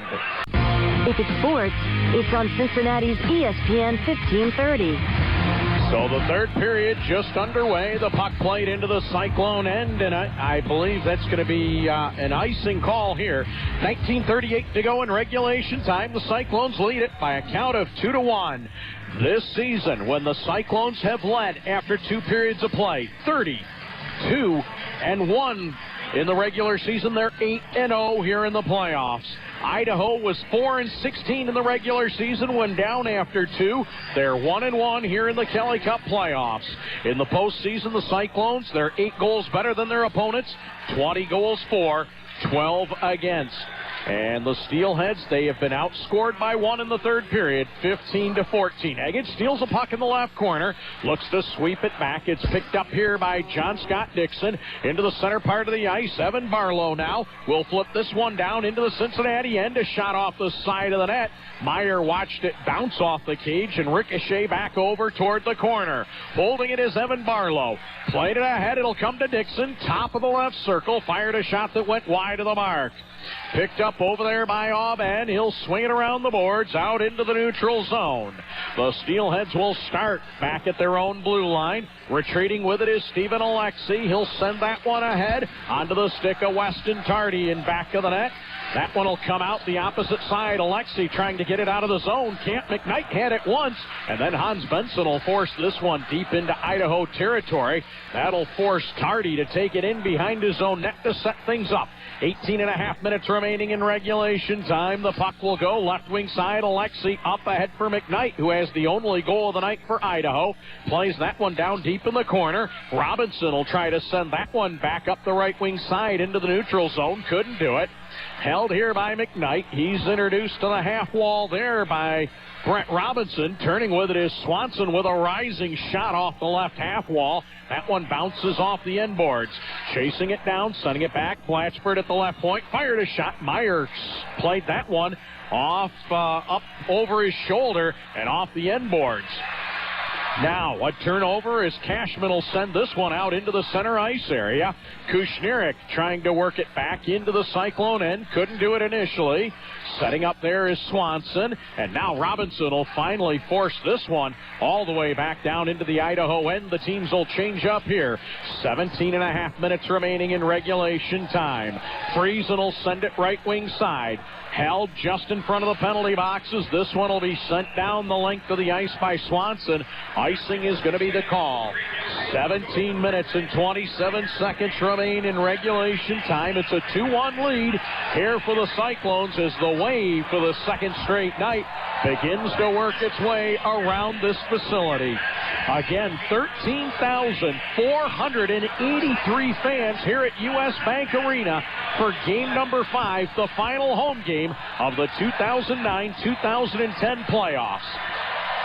Swanson up the left wing side, fired a shot, steered away by Meyer, played right wing side for Van Gilder. He'll take it up to the center ice line, lost the handle on it, but got a little help there from his friend Jason Josa, and as he chopped it ahead, it winds up out of play. 17 minutes and 10 seconds now to go with the faceoff, just outside the blue line to the right of Robert Meyer.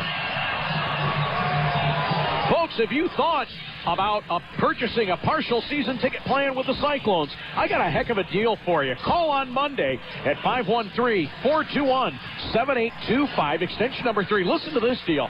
You put $88 down and you make 2 other payments of $88 over the course of the summer, and you could be seeing 24 of the 36 home games next season. Again, the sales department will tell you all about it. It's a package you can't pass on. Give them a holler on Monday. The number again, 513-421. That's Puck, 7825, extension number 3. $264 will get you 24 games of Cyclones action. Now down into the left corner. Aubin will chase after it. First on, it's Mildenau. He'll wait for a little help as Dustin Sproat will work it free. Gives it to Aubin in back of the net. Sproat getting that one free. Comes out right corner, bottom of the right circle, turns and fires. That one off the skate of Alexi. Picking it up in back of the net is Eggets. Out in front, Sproat was able to put it through, but a big save made just a moment ago. That one by the netminder Bocheman. Eggets is hauled down in the center ice area, and a hooking call coming up here to the Steelheads, and we'll tell you about it in just a moment. 16:32 to go in regulation time. 2-1 the good guys. You're listening to Cyclones Hockey on ESPN 1530. Witness history tonight at U.S. Bank Arena as the Cyclones are 1 win away from the USA Collision Center's Kelly Cup. The Cyclones look to repeat magic of the 2008 championship season and bring the cup back to Cincinnati. Don't miss any of the memory-making action. The Cyclones lead the series 3-1 and look to knock off the Steelheads. Create memories that'll last a lifetime. For tickets, call 1-800-745-3000 or online at cycloneshockey.com. Cyclones Kelly Cup clinching hockey tonight at U.S. Bank Arena. More than just a game. Sports and plenty of it. Cincinnati's ESPN 1530. So Ian McKenzie chasing a puck in back of the Idaho net. Van Gilder trying to force it deep in the corner. McKenzie trying to get there. Lample gets there instead. Cleared but not out. Cashman holds it back at the left point. Played it ahead. It's tipped away. Now here's Lacroix out in front. Here's McKenzie's side of the net, and Kilpatrick couldn't bury it. It winds up, though. Killer holding it. Sends it back left point. Good effort there by the second-year man. Gives it up to Cashman. He'll play this into the high slot. Winding. Playing it side of the net. Van Gilder tips it in front. Rolls it through. It goes wide of the net. Not quite sure that Bocheman saw it. Up against the end boards in the right corner. Here's Kilpatrick. Works in back of the net. Puts it on the forehand. Bottom of the left circle it goes. Here it's McKenzie giving it back to Kilpatrick. Back left point. Van Gilder giving it to Kilpatrick. Still on the left half wall. Back out right point. Cashman holds it with a skate. Tried to go cross ice. Swanson picks it up, and the puck will come back into the Cincinnati end. And a penalty coming here. It's going to be a hold against Jimmy Kilpatrick, I believe. And this one's going to be coming with nuts. Reed Cashman with 15-17 to go in regulation time. So now we're going to play 4-on-4 hockey for the next 45 seconds as this one will come down at 4:43. And for the second time tonight, Idaho is going to go on the power play as Cashman will have to sit in the box for a couple of minutes. The face-off is going to be coming now just to the right of Robert Meyer back in the Cincinnati net. So Cashman and Derlago in the box. Here's a shot from the point by Mildemow. That one grabbed onto by Meyer and held for a face-off. So 3 more seconds run off the clock.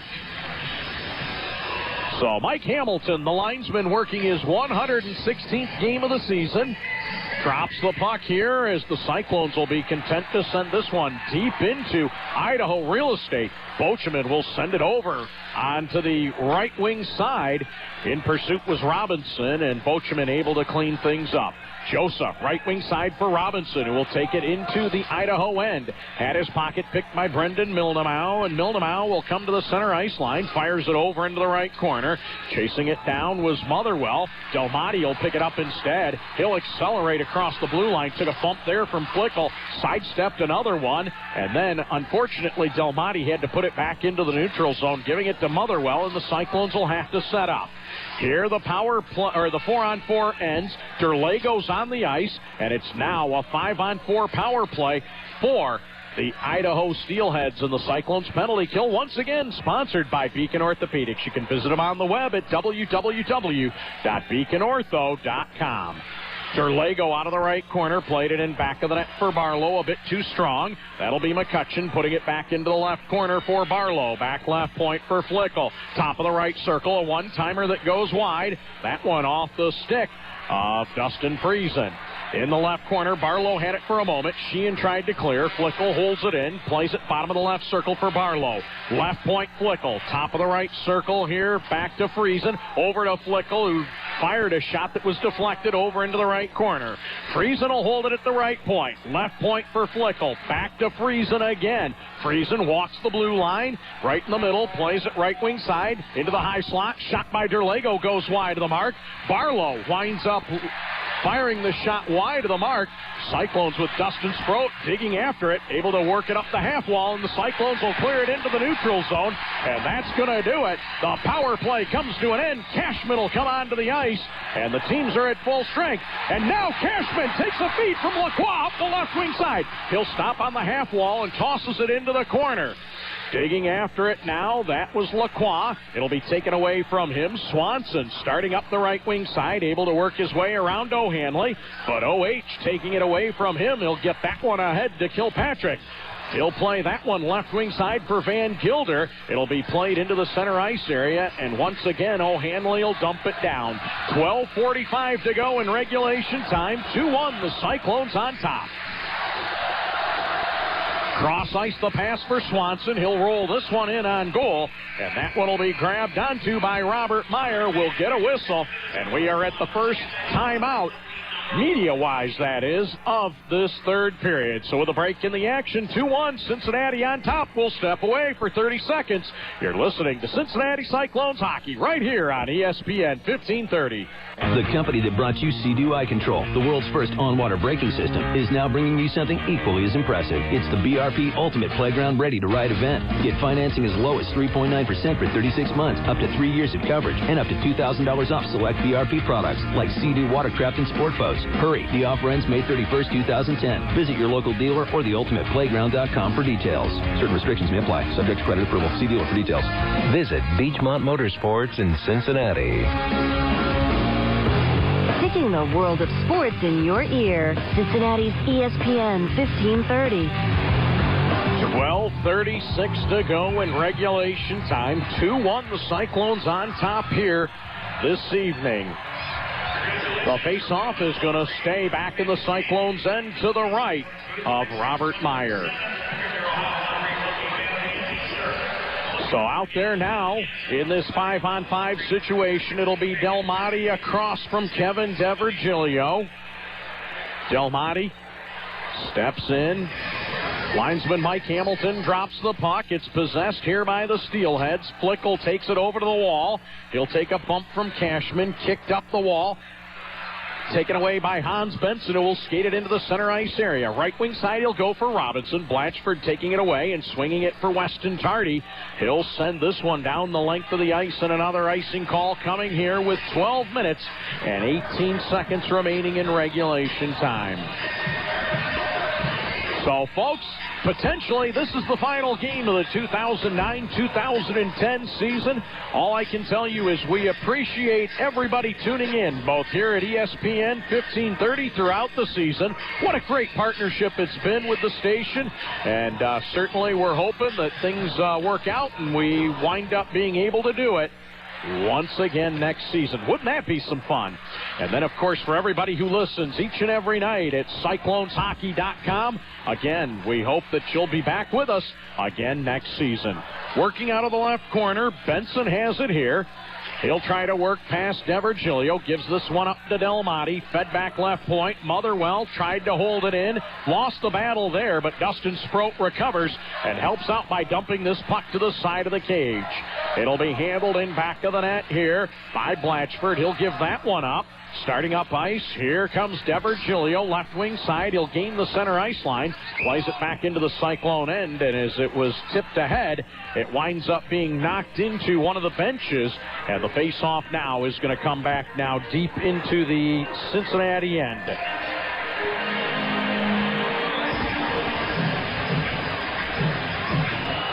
So the face-off now is going to come back to the right of Robert Meyer.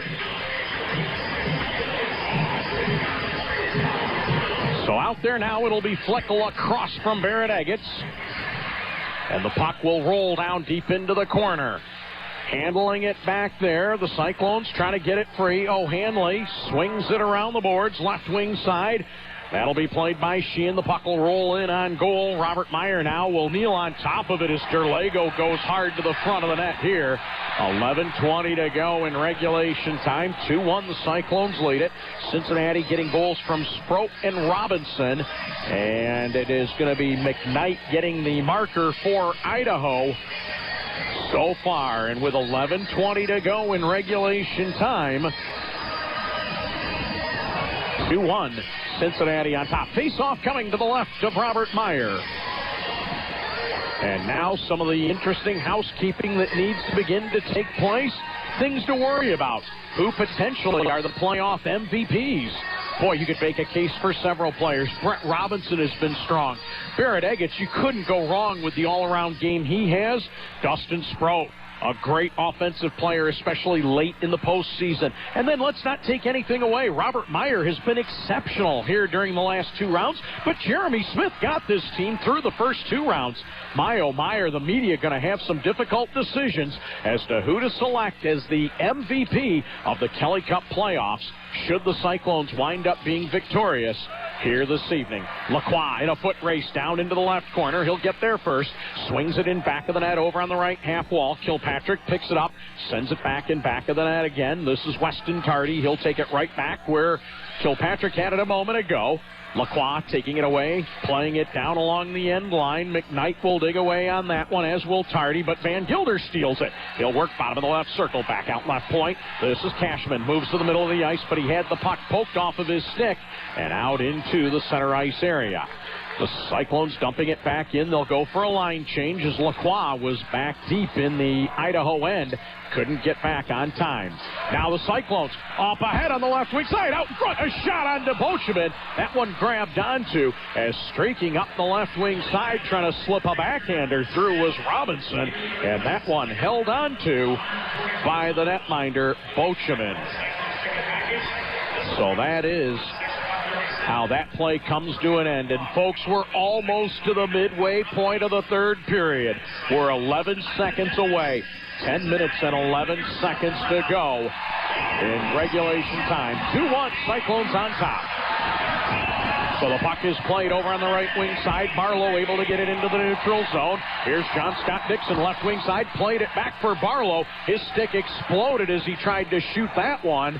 As coming back, one of the Cyclone forwards defending, I believe it may have been Ryan Delmonte. He'll get it ahead for Benson in the neutral zone. Benson will play it back deep into the Steelheads end. And head coach Chuck Weber now will make the second change here after Derek Laxdal made the first as to who he wants out on the ice right now. Sheehan will clear it into the center ice area, but before that happens, offside is going to be the call. 9 minutes and 38 seconds remain in this one. The Cyclones have been involved so far in this series in 4 one-goal games, and should you expect anything different here in game number 5 of this series, as it is a 2-1 lead in favor of the good guys as time is winding down here in this hockey game.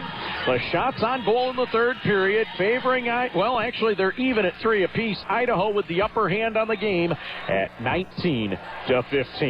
O'Hanley will send it around the boards, left wing side. It'll be cleared but not out. Eggets will try to help out, and now we'll push this one all the way to the center ice line. Sproat tried to work it free. It'll be picked up now by Flickle. Pocket picked by Allben. He nearly had Sproat on a breakaway, but a good effort back there by Mark Derlego to keep that one from occurring. Now Sheehan from in back of the net will send it around the boards over on the right wing side. Auben tries to clear it and is able to push it out to the center ice line. Blatchford will retreat. He'll fire it down into the right corner. It'll bounce heavily off the boards. Sheehan starting up the left wing side. Got that ahead to Kilpatrick. Tried to play it into the center ice logo. Eggets couldn't pick it up. McCutcheon coming down the wall. Has it taken away by O'Hanley. Lacroix playing it in back of the net to the right corner for Cashman, who will move to the middle of the ice. Up ahead left wing side. Lacroix ahead right wing side for Kilpatrick. Tried to feed it out in front for Lacroix, a bit too far. Cashman on the back side of the play holds the puck on the half wall. Tries to kick that one ahead for Lacroix. Max Lacroix, a member of South Carolina's Kelly Cup championship team a season ago, looks to have repeat titles with different teams. Now the puck is cleared by the Steelheads out to the center ice line. Brett Motherwell firing it down into the left corner. And folks, it's also interesting to note, should the Cyclones be able to hold on to this lead, the number of guys who have not played here late in this playoff series, guys like Matt Pierce, who was absolutely devastated as he found out that really his playoff season was going to come to an end after the great rookie season that he had. Barlow coming up the right wing side. Stops at the bottom of the circle. Rolls it out in front. A shot and a save by Meyer. The rebound fired by Devergilio, and Meyer made another great save there. 7 minutes and 37 seconds to go in regulation time. Idaho, right wing side. This puck will be played by Dixon down into the corner. Meyer slowed it down. That allowed Josa to rim it around the boards. Flickle firing a shot from out at the right point. That one steered away. Picked up by Motherwell. Cleared into the center. No, it didn't make it into the center ice area. Good job by Idaho. Derlego wins the battle and plays it down deep into the Cincinnati end. McKenzie will play it over in behind the net left wing side. Cleared but not out. But a good effort there by Delmonte. Chops it off the stick of Alexi out into the center ice area. Robinson delivers a big bump over along the penalty box doors. And the Cyclones will change up here. Eggets will steal a puck back here on the left wing side. Cleared but not out. Alexi into the high slot in the pocket there. A Flickle poke. Puck. Let's try it again. Was picked, and the Cyclones will start back the other way. Easy for me to say. Now Sproat down in the right corner has it. Unable to possess it cleanly. That'll allow McCutcheon to pick it up and throw it down into the right corner. Sheehan will come back on it. He'll take a bump there from Matt McKnight. That'll give enough time for O'Hanley to send it up the left wing side. It winds up being poked away. The Steelheads throw one through the low slot area unanswered. Coming out in front, Swanson tried to stuff it out in front, and again it rolled through the goal mouth, and that allowed an opportunity here for for Auben to send it the length of the ice. And with 6 minutes and 7 seconds to go in regulation time, we'll grab another 30-second break. 2-1, the Cyclones lead it. You're listening to Cincinnati Cyclones hockey here on ESPN 1530. Welcome back to Dr. Pepper Radio. You're taking it slow with me, Dr. Late Night, coming at you with a slow hit that reminds us all to drink Dr. Pepper slow, because slower is better. Sipping an ice-cold Dr. Pepper slow makes those 23 flavors taste even better. Drink that Dr. Pepper slow, because slower is better. Trust me, I'm a doctor. That's right. This is Cincinnati's ESPN 1530. 6:07 to go in regulation time. The face-off deep in the Cincinnati end. Eggets and Kevin DeVirgilio on this face-off. Paul Reed, in his 100th game of the season, drops the puck. Ben will try to play it up the boards once and then gets it past Milnemau. Sproat in pursuit, but Alexi will pick it up back in the Steelheads end. He'll swing it left side for Milnemau, who will skate it into the center ice area. He'll flip it ahead left wing side for DeVirgilio. Lacroix tried to take it away from him and couldn't. It'll bounce to the side of the Cincinnati net. Picked up here by Cashman, cleared into the center ice area. It'll wind up getting back deep into the Steelheads end, even with the face-off dots, and Alexi will bring it across the center ice line. He'll rim it in behind the Cincinnati net. Meyer will slow it down. Left it there. A little collision as Cashman came together with Robert Meyer. Roeder getting this one ahead for Kilpatrick. Played it into the leg of the linesman right at the blue line, but eventually this one will bounce back into the Steelheads end. 5:15 to go here in regulation time. It's a 2-1 lead for the Cyclones. In behind the net, Josa sending it ahead for Robinson, who will pick it up and then very calmly plays a little 6-iron out to the blue line in the Idaho end. Intercepted by Van Gilder. He'll dump it down in deep, and that'll force Idaho to cover the full 200 feet. Less than 5 minutes to go. Blatchford up ahead, puts it on the stick of Friesen through the center ice area. Friesen with a drive from the right point. That one winds up being tipped away, and the Cyclones now able to clear this one deep into the Idaho end. It'll be picked up and played left wing side for Swanson, a bit too far, and offside is going to be the call here. 4 minutes, 31 seconds to go in regulation time. The fans here in Cincinnati sensing what might be just around the corner as they come to their feet. 2-1, the Cyclones lead it. We'll grab our final break. You're listening to Cincinnati Cyclones hockey right here on ESPN 1530. It's not a game when it comes to your eyes. And when it comes to seeing all of the action on the ice, the Cyclones call on Dr. James Sanitato, the medical eye care professional. For LASIK, refractive surgery, cataract surgery, even general eye care, Dr. Sanitato is the Cyclones' choice for eye care excellence. See for yourself. Visit Sanitato Eye for more information on services and directions to the Clifton, Kenwood, and Crestview Hills locations. That's SANITATOEYE.com. You nailed it. Cincinnati's ESPN 1530. 4 minutes, 31 seconds remain in regulation time. The Cyclones lead Idaho 2-1. This is game number 5 of the best of 7 Kelly Cup Finals. Cincinnati leading 3-1. And yes, folks, that means if the Cyclones are able to hold on for the final 4 minutes and 31 seconds with this lead, they will come away as the 2010 Kelly Cup champions. Working out of the right corner, that is going to be Tardy. He'll play it in back of the net. This will be picked up by Swanson. He'll take this one into the center ice area. Tried to play it ahead, but it was knocked down, and O'Hanley will clear it just outside the blue line. Dumped back in by Kushnirik. As a delayed offside was going to be coming up here. The puck is played ahead for Ian McKenzie, and icing is going to be the call here with 4:03 to go in regulation time. The Cyclones leading Idaho by a count of 2-1. So the face-off is going to stay deep in the Cincinnati end. It's going to originate just to the right of Robert Meyer. As stepping in to take the draw, you've got Ryan Del Monte. He is across the way from Kevin DeVirgilio. Back at the point, Alexi will fire it. It's knocked down by McKenzie, who will start up the left wing side. McKenzie takes it all the way to the left corner. The Cyclones will take advantage and get fresh bodies on the ice. A heads-up play here by the second-year player from Wayforth, Saskatchewan.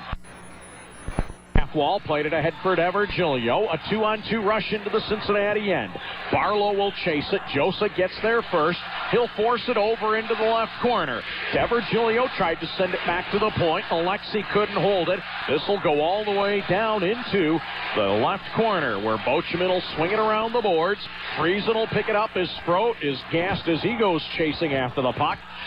Setting up in back of the net, this is going to be Alexi. He'll send it left wing side for Friesen. 3:15 to go in regulation time. Off ice now on the attack. Here's a shot by Flickle. That one went wide of the crossbar and the left post, if you will. McCutcheon held it for a moment. Digging in over on the half wall on the left side of the defense was Aubin. He finally worked it free. Josa playing it now over on the right wall. Max Lacroix has it. Takes a bump there from Mark Derlago. It's cleared. It'll go the length of the ice, and they will make an icing call here. 2 minutes and 48 seconds to go here in regulation time. Again, the Cyclones on top 2-1. Well, last night, Cincinnati tied a league record for fewest shots in a game. They only put 15 shots on goal last night in a victory. And right now, they have exactly 15 shots on goal. And quite honestly, bend but don't break the defensive philosophy. I wouldn't expect a shot on goal unless it's just clearing a puck the length of the ice or somebody in a breakaway situation. Offense is nearly a pointless effort at this stage in the game. It would give them, however, a 2-goal cushion to work with. But right now, the Cyclones, they're only worried about being ahead by 1 when the final buzzer goes. Now chasing after a puck. Here's Lacroix coming up ice. It was handled by Milnemau, who had to get on his horse and retreat back into his own zone. 2.5 minutes to go in regulation time. Roeder around the right wing side. Chipped here by Lacroix into the neutral zone. Van Gilder had it. Now is away on a breakaway. Van Gilder fires a shot. And Bocheman makes a big save and sits down right there. And you need to circle up that 16th shot, because Mark Van Gilder almost ended the competitive phase of this hockey game. But Bocheman was there with the big glove. Listen to this crowd applaud the effort by their Cincinnatians right there. 2 minutes and 19 seconds to go in regulation time. The face-off is going to stay to the left of Rajon Bocheman, who for all intent and purposes, other than numbers alone, rescued the season for the Idaho Steelheads right there. On the half wall on the right side, Cyclones will play it deep into the corner. Van Gilder, Kilpatrick trying to work that one free. Kilpatrick on the right half wall has it, forces it down to Robinson, who works in behind the net. Blatchford digging away. 2 minutes to go now in regulation time. The Steelheads will come up ice. DeVirgilio will flip this to the Cyclones blue line, knocked down by Josa, picked up by DeVirgilio, who brings it across the line. Reed Cashman will intercept it, tried to clear it, couldn't. Robinson gets there, chips it off the glass. This will come all the way back, but not far enough for icing. 1:40 remains in this one. Blatchford up the left wing side, a little bit too far. Deep into the corner. Cashman avoids a hit. Here's a turnover. Flickle had it for a moment. Now Barlow does. Sends it back out right point. Turning with it. This is Swanson. High slot for Derlago. The net to my right is empty. That means that Bocheman is off. Friesen fired a shot. Knocked down out in front. Friesen will spin it in back of the net. This is McCutcheon. Bottom of the circle. 1:10 left to go. McCutcheon fired a shot. Eggets intercepts it. It's cleared. Not out. Into the center ice area. Here's Dustin Sproat firing towards the net. It goes wide. Down in the right corner. Eggets will pick it up with 1 minute remaining here in the game. Now Sproat in back of the net will chase it down. He'll take a big hit. Pulls the puck up underneath his skates. Gets back up. He is absolutely mugged down there is Dustin Sproat, who does a wonderful job of wasting time. He'll give it up to Kilpatrick, and a whistle here. They're going to call a hand pass, and the face-off will come to the neutral zone just outside the blue line to the right of the vacated net back in the Idaho end. So it'll be interesting to see. Friesen is setting up towards the top of the circle. A conversation taking place right now as Mike Hamilton and Gino Binda having a conversation. I believe they're going to put time on the clock is what this is about. 45 and 6/10 seconds to go. Cyclones on top 2-1. Going into the game, the keys for head coach Chuck Weber. He thought that if he could get 30 shots from his team and hold Idaho to 24 or less, it would be a good potion for victory. Well, he didn't get the 30 shots out of the offense, but the defense has held Idaho to just 22 here tonight. And the face-off now is going to be coming up to the right of Bocheman, who has had to step back into the net. So a timeout now being called by Idaho, and with 47 and 6/10 seconds to go, the Steelheads are taking what may be their final timeout of the season. And with that having been said, head coach Chuck Weber will draw something up, as will Derek Laxdal. Again, this is the first ever meeting between two coaches who have previously won the Kelly Cup. It's only the second matchup ever between two coaches who have previously been the coach of the year. The last matchup, 2008, when Glenn Gullickson of Las Vegas and Chuck Weber were the first pair of coaches to ever win the John Brophy Award to meet in the finals. So Bocheman will step back in goal. And the face-off is going to be coming up right now. This one's going to take place to the right of Bocheman in the neutral zone. So Marty Flickle and Barrett Eggets will have at it on this face-off. This crowd of 13,483 worked up into a frenzy. Believe it or not, a little more than 750 fans more than Game 6 the last time the Cyclones were in this position. It'll be forced into the left corner by Sproat. 40 seconds to go. Sproat had his pocket picked by Flickle. Off ahead, this puck will be played into the Cincinnati end.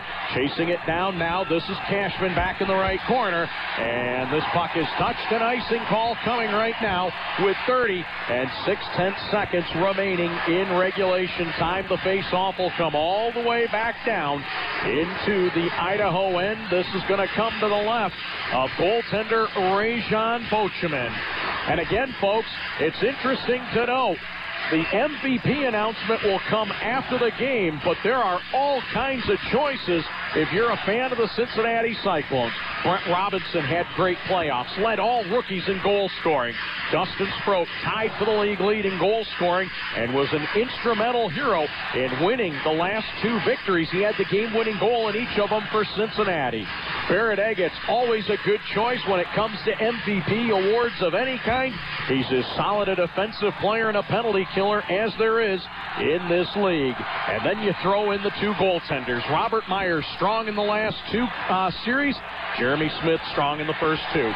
Cashman in the left corner. Swings it off the side of the net. Here's a turnover. Bouncing puck in front. It bounces here, and the Cyclones are able to clear it. 10 seconds to go. That one was much more dangerous than it needed to be. And an icing call going against the Cyclones as a turnover in back of their net wound up being nearly disastrous. So they will collect the puck and bring it down to the left of Robert Meyer. We're down to exactly 10 seconds to go, potentially in the season for both teams. The Cyclones, if they're able to hold on to this lead, it'll be their second Kelly Cup championship in the last 3 years. It'll be head coach Chuck Weber's 45th win in 4 years. That's 7 more than any other coach has ever won in a 4-year stretch in the postseason. Here's a shot. Meyer makes the save. Eggets will chase it in the left corner. He'll fire it down. 3 seconds to go. That's going to do it. Icing here is the call. And with a little bit less than 1 second to go, the face-off is going to come all the way down to the left of Robert Meyer. And how ironic is it that the last time the Cyclones won a Kelly Cup championship, there was a Montreal Canadiens affiliated goalie in net.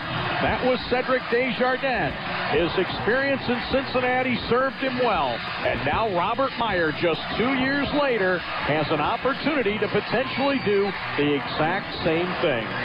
So the face-off now with all kinds of bodies stacked into the slot area. 1 2/10 seconds to go. Most likely, Kevin DeVirgilio is going to try to win the draw straight back onto the stick of Marty Flickle, who's going to look to one-time it. And if the Cyclones defend it correctly, look for Brian O'Hanley to try to jump in that shooting lane as the puck hits the ice. Our linesman, Mike Hamilton, drops it down. It'll go to the corner. That's it. The Cyclones are the Kelly Cup champions in 2010. What an improbable finish to a season as the Cyclones wind up knocking off South Carolina in the first round, the defending Kelly Cup champions. And then in the second round, dispatch of the American Conference regular season champion Charlotte Checkers. In round 3, they come from a 3-0 deficit to the Reading Royals to advance to this round. And now against the Brabham Cup champions, the Idaho Steelheads, the Cyclones don't have to go the full length of the series. They take care of it here in 5 games tonight. Your final score, 2-1. So that is going to take care of regulation time. All the festivities now get underway. Dustin Sproat hugging head coach Chuck Weber down at the side of the Cyclones net. The confetti dropping out of the ceiling. The fireworks going off. And guess what, folks? A 25-pound piece of hardware gets to reside here in the Queen City for another season. How about that one? So what we're going to do right now, folks, we're going to step away for a 2-minute break. When we return, we're going to let you listen to the Wild Man with the presentation of the championship trophy. 2-1, the Cyclones win it. They win the best-of-7 series, 4 games to 1. You're listening to Cincinnati Cyclones hockey right here on ESPN 1530. So you started playing Powerball. But do you play Powerball with Power Play? Oh, you do? Then you already know you can multiply your non-jackpot winnings up to 5 times. Well, how does 10 times sound? That's right. The Power Play 10X promotion is here, and it's loaded with so much green, you'll need to stock up on ranch dressing. It's just $1 per wager, and there's up to $2 million for the taking. But hurry, the Power Play 10X promotion only lasts through May. Lottery players are subject to Ohio laws and commission regulations. Please play responsibly. Please play responsibly. Please play responsibly. Please play responsibly. Please. Your brain a tasty sports buffet. Cincinnati's ESPN 1530. And welcome back to U.S. Bank Arena. It is all over. The Cyclones have taken care of business tonight. They have taken care of business this series. They have taken care of business all year long. They wind up finishing 6th in the ECHL's regular season standings, 5th in the American Conference, and they wind up sneaking their way through to the Kelly Cup Finals. The road was not easy by any stretch of the imagination, and here in the finals, they run into a great Idaho Steelheads team, and as a result, they had to battle all the way through, and it's kind of ironic with all the difficult series they've had here in the playoffs, all the battles they've had to fight going the distance in the first 3 rounds. This may have been the most difficult series of them all from the standpoint that Idaho seemed to have an element of each of the teams that the Cyclones had beaten along the way. And wow. And with that having been said, let's go down to the ice level. And in just a moment, Dennis Wildman Walker will give you the audio as we get ready to see the Kelly Cup being brought from the Zamboni entrance out onto the ice. And out there right now, you can see the boys hugging and celebrating and all the fun and games. There will also be the announcement and the presentation of the most valuable player of the Kelly Cup postseason. And the championship hats being worn by the players. And as we take a look, everybody getting into the act, even the guys who didn't play tonight in uniform and out on the ice to share in what is going to be a moment that none of these players will ever The forget. ECHL would like to recognize National Conference champion Idaho, team president Eric Trapp, coach Derek Waddell, and the Steelheads players for their tremendous achievement of reaching the Kelly Cup finals for a well-played series. Fans, we now ask you to turn your attention to center ice. And welcome ECHL Commissioner Brian McKenna, who will present the trophy to the MVP of the Kelly Cup playoffs. And the MVP is determined by members of the media, who each cast a vote for the most valuable player for his team in the Kelly Cup playoffs. ECHL Commissioner Brian McKenna will now present the 2010 Kelly Cup Playoffs MVP trophy to Robert Meyer and Jeremy Smith of your 2010 Kelly Cup champion, Cincinnati Cyclones. An excellent choice all the way around. Both goaltenders instrumental in making sure that things were taken care of in back. Here comes Jeremy Smith to join Robert Meyer for this photograph opportunity. You know what? Robert Meyer's going to get the accolades for winning the Kelly Cup championship. But you know what? Jeremy Smith got this team to that point.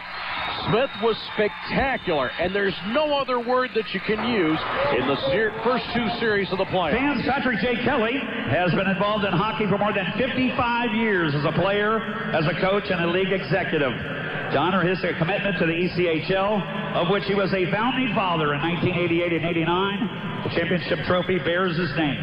To present the Kelly Cup trophy, please welcome Commissioner Emeritus and ECHL Hall of Fame member Patrick J. Kelly. And now the big moment that everybody's been waiting for. The big hardware. Fans, every October for the past 14 years, teams in the ECHL have taken to the ice with one goal in mind: the opportunity to hold the trophy being carried out. Teams in 15 states and British Columbia all had the same dream when the ECHL began its 22nd season in October.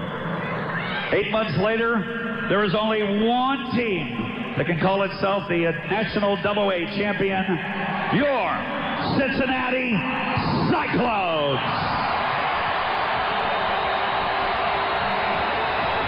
And with Patrick Kelly, the longtime commissioner of the ECHL and one of the founding fathers out there, the trophy about to make its way out the runway and all the way to the table, and here it comes right now. And the Kelly Cup now heading out to the podium in the high slot area, right in front of where Robert Meyer would set up. If Commissioner Emeritus Kelly will now present the trophy that bears his name, the Cyclones captain, Barrett Agates. And now the captain, Barrett Agates. This is his second trip through with the trophy, and this time it's his first as the captain. He'll have an opportunity to loft it here as Pat Kelly hands it off to him. A photo opportunity first. And now let the fun and games begin with that championship trophy. So still a couple of more photographs here. Barrett Agates, always one with a couple of extra moments along the way. Now says, all right, it's just about time. Let me have this doggone thing. Let's hear it one more time, fans. For your 2009-10 Kelly Cup champion, Cincinnati Cyclones. And now Agates skating and around let the party begin tonight. And indeed, the wild man is right. Higgins has the trophy. The first man to touch it after him, well, it's Jason Josa. No major surprise there. Josa, one of the assistant captains in his 7th year. 2 years ago, he played in these Kelly Cup finals right here at U.S. Bank Arena as a member of the Las Vegas Wranglers, and watched as the Cyclones held on to the hardware. Now Dustin Sproat with an opportunity. He'll skate this into the center ice area. The rest of the team following in tow. Matthew Auban, who's already got his name on the trophy. He was able to do that in 2008. Now will skate it into the center ice logo. He'll get ready to exchange it and hand it off, and does. And even more Cyclones players are going to have an opportunity with the trophy now, as that is Hans Benson. He's won a couple of these now. It'll be handed off now to Reed Cashman. There's actually an order that goes to this, guys. It's generally by the length of service that you have with your team, and that's how it usually gets followed. The captaincy followed by the assistants, and so on and so forth. So that is how that one goes. Let's go ahead and take a look at the scoring summary in this one. Dustin Sproat got things started. 8 minutes and 44 seconds into tonight's game. His 11th goal of the season. Brett Motherwell and Ian McKenzie had the assists on the goal. The first period ended with the Cyclones on top 1-0. Cincinnati out shooting Idaho by a 7-4 margin. In the second period, Idaho would tie things up 5 minutes and 51 seconds in. Matt McKnight, his 5th of the postseason. Brendan Kushnirik and Cody Lample, the assists on that goal to tie the game at 1 apiece. The game-winning goal and the series clincher, it's going to go down in the books as going to Brett Robinson, his 9th of the playoffs. Jason Joseph, the assist. That one coming at 10:23. And that is how the second period scoring ended. The shots on goal favoring Idaho 12-5. In the third period, there was no scoring. Idaho put on a valiant effort in an attempt to try to get the game tied. They were unsuccessful, however, and the shots on goal favored Idaho by a 7-4 mark, as the shots on goal for the night went the way of the Steelheads at 23-16. Brett Robinson skating the trophy right now all the way to the center ice area. Now it's rookie time as Robert Meyer has it. He'll go up over the head in just a second as he turns and faces section 60 to enjoy this moment. The power plays tonight. Each team had 2 opportunities. Neither one was able to score. Robert Meyer will get the victory tonight, his 6th of the postseason, as he stopped 22 of the 23 shots that he faced. Kevin Roeder with the trophy right now. Kevin on the losing end in the NCAA championship game a season ago. This time, he's a winner. He'll hand it off now to Brett Motherwell, who will have an opportunity to celebrate with the trophy. The losing goaltender is going to be Ray-Jean Bocheman. Bocheman stopped 14 of the 16 shots that he faced tonight in absorbing the defeat, which was his 4th of the Kelly Cup playoffs. Taking a look at our out-of-town scoreboard for the final time tonight, we see that as we look, San Jose and Chicago, they're tied up at 2 apiece, less than 4 minutes to go in regulation time in that one. And over in the American Hockey League tonight, Hamilton and Texas are having at it. And more time with the trophy down there. You wonder how guys like Will Ortiz and Josh Hettinger are going to react. And owner Ray Harris with the trophy right now. That's the second time he's had an opportunity to celebrate with the trophy. Hamilton, a 1-0 lead over Texas. They are through 2 periods of play this evening. And we'll try and take a quick look and see who's got that goal for Texas. Assistant coach Dean Stork with the trophy right now. And certainly big moment there, as that's the second time he's been a part of things.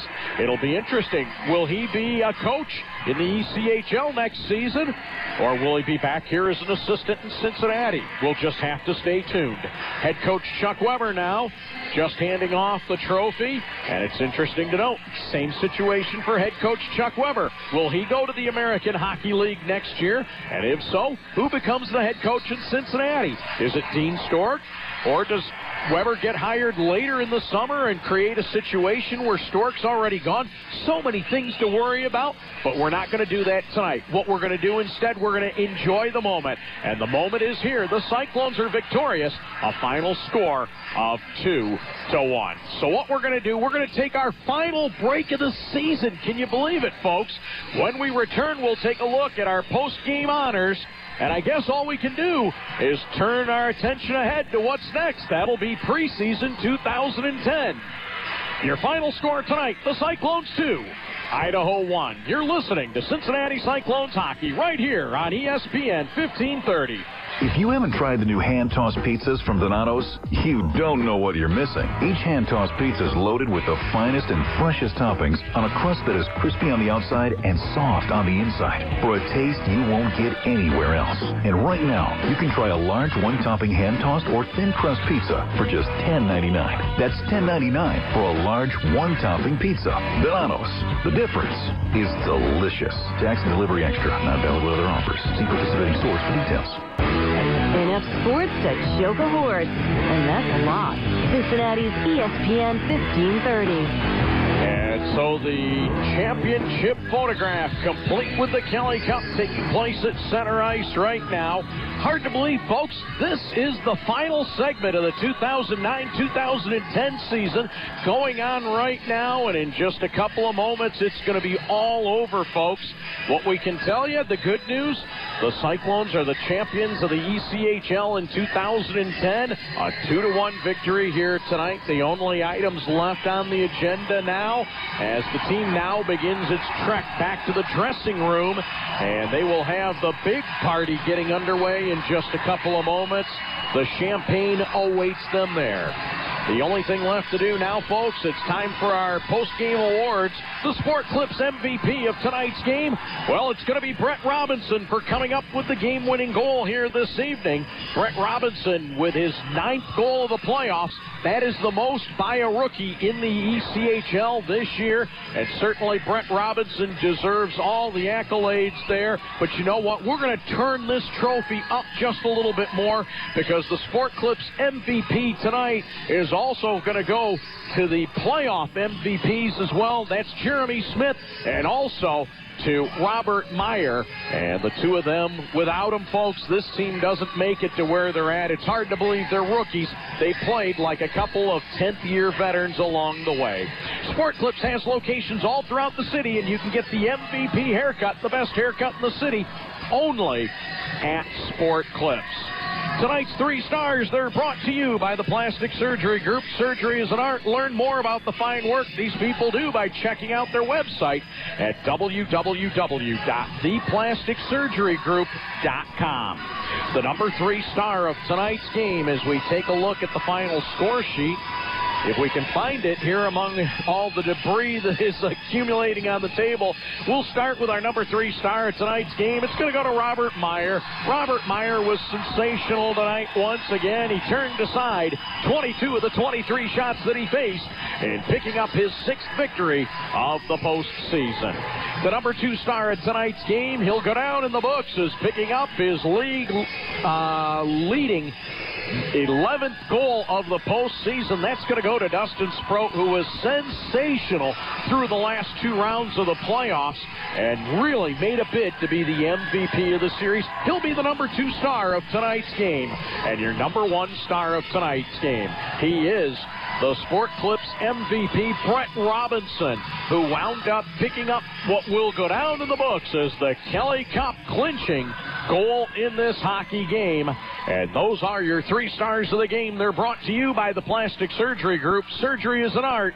Learn more about the fine work these people do by going to www.theplasticsurgerygroup.com. All right, folks, here's what we can tell you now. Next up on the agenda, the boys are going to enjoy a very well-deserved day off tomorrow. I wouldn't blame them if they stayed in bed the full 24 hours, assuming that's what they choose to do. I have a feeling there's going to be a little bit of partying that's going to take place between now and then. What's going to happen on Sunday, the Cyclones are going to have a special ceremony on Fountain Square at 2 o'clock. Mark it down. It's going to be there. It's going to happen at 2 o'clock on Sunday afternoon at Fountain Square. You'll want to be there. There will be highlights on the video board. There will be everything and anything that you can imagine from this championship season there. I would most definitely expect that along the way there's going to be championship materials and items on sale, all that kind of good stuff. That's going to occur on Sunday at 2 o'clock. Mark it up on the calendar.